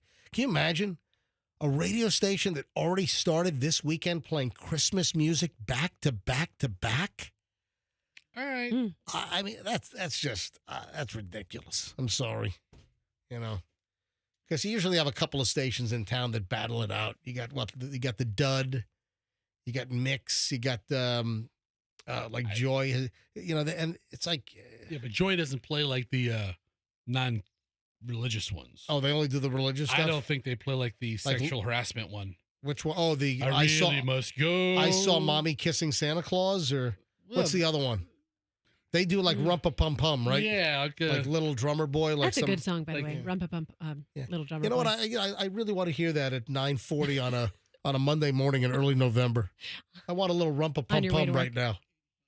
I mean, Yeah, it's gonna be 87 degrees today, and I want Little Drummer Boy. I want Frosty the Snowman at 87 degrees outside. any store you go to now, they are full Christmas mode. It was like half Christmas mode before Halloween, and then out goes the ghouls, in goes the rest of the Yeah, trees. listen, I understand it from a retail standpoint, but do you really want to be working in an office and having the background music like all Christmas on November 4th? I mean, that's ridiculous. I mean, Too just change it. Just say, no, you know what? I'm not listening to Christmas music right now. There's a great time for Christmas music, and it's not the first couple of days of November. All right? Middle of December is a great time. So wherever if you're in an office, which you're forced to listen to some other station that's already playing Christmas music, find out where the freaking radio is and either change the channel or smash the radio. Yeah, One of the two. Do that. we'll listen to nothing. Or if you want to do it more surreptitiously, if they won't let you change the channel, just pour like Mountain Dew inside the electronics. just short it out. We've tried that here, right? That's what you ought to do. All right, 9:42 at the MJ Morning Show. Let me see if I've got. I'm going to save this for tomorrow. I'm going to save that for tomorrow. You know what? I don't think I have anything. Oh, speaking of the clowns, you know what? I meant to do this earlier because this would have been a great little segue from the whole Sean Diddy Combs, the old video clip of him being afraid of clowns and being on the Ellen DeGeneres show. Yes. And of course, I played the famous, clown music. This. Ladies and gentlemen, children of all ages, guess who's been released from Florida State Prison? The female convicted clown killer has been let go. She's free. She's entering the big top with her big floppy shoes and red rubber nose, but a real knife dripping with blood. I don't know who the hell you're talking about. This was a famous story. Oh, this is like the subject of some of those like the 48 Hours story, and the mystery stories. Is she the one that walked up to a house? Listen, there was a woman who pleaded guilty to dressing up as a clown and in 1990 murdering the wife of a man that she later married. They let her out of prison on Saturday. I mean, this is an odd case. Sheila Keene Warren, who's 61 years old now, was released 18 months after she pleaded guilty to second-degree murder for the shooting of Marlene Warren. According to Florida Department of Corrections records, the plea deal came shortly before her trial would have started. Keene Warren, who has maintained her innocence even after her plea. So what, she pled, but then she said, I'm innocent, but I'm going to plead guilty. Yeah. I saw the first half of this on Dateline, but I had to leave. I never saw the conclusion. Dude, she telling went up you. to the house with balloons. Yes, and blew the mother as away. a clown, exactly. And the mother loved clowns. This is and I was, oh my God, it's a clown, and then gets shot to death. My God. Yeah, but she'd been in custody for 7 years since she was arrested back in 2017. In 1990. Why'd they let her out? I guess killed somebody in cold blood. She had a whole lot of credit for good behavior. I'm sorry. Yeah, it was expected that she was going to be released in another 2 years, and instead they let her out on Saturday. Wow. You know, when you get out of prison, they give you the bin with all of your clothes. Yeah? Yeah. And there's just big, giant floppy shoes. Red wig. Like a bozo red wig. Yeah, they just put it all on and just walk right out. What about the flower that squirts water? Oh, yeah. Right, the lapel the lapel flower that squirts the water. Oh, can I smell your flower? Yeah. Sheila Keene Warren will always be an admitted convicted murderer, will always have that stain for the rest of her life, said the Palm Beach County State Attorney. Is she still married to the guy? Greg Rosenfeld, Keene Warren's attorney, has said she only took the plea deal because she'd be released in less than 2 years, but still maintains her innocence and had been facing a life sentence if she did not take the plea deal for the arrest, 7 years ago for the 1990 murder.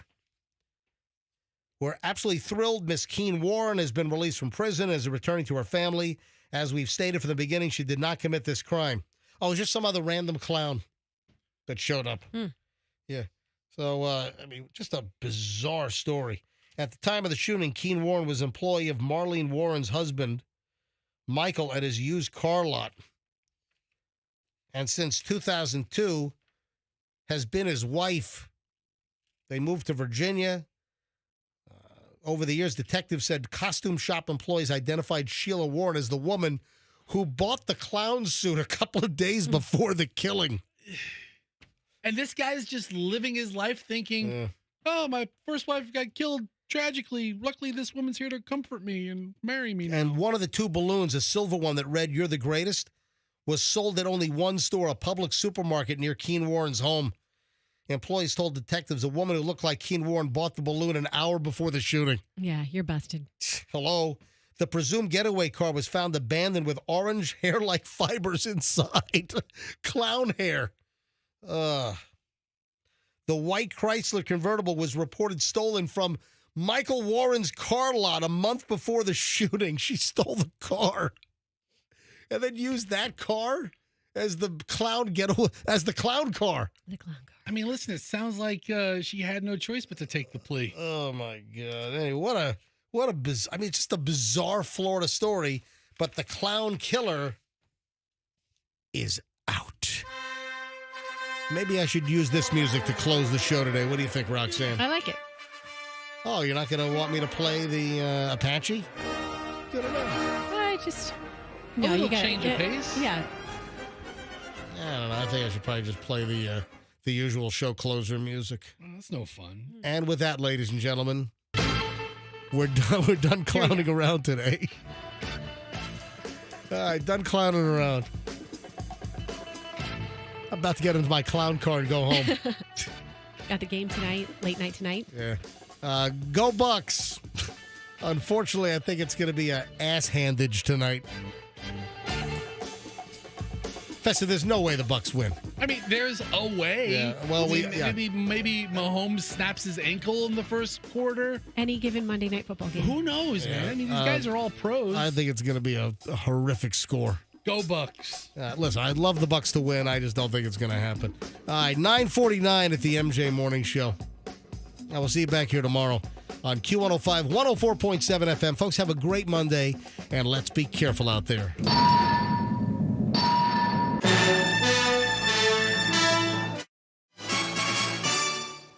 I screwed that up. I hit it too early. Yeah, you Hang did. on. Let me do it again. The whole thing up. Hang on.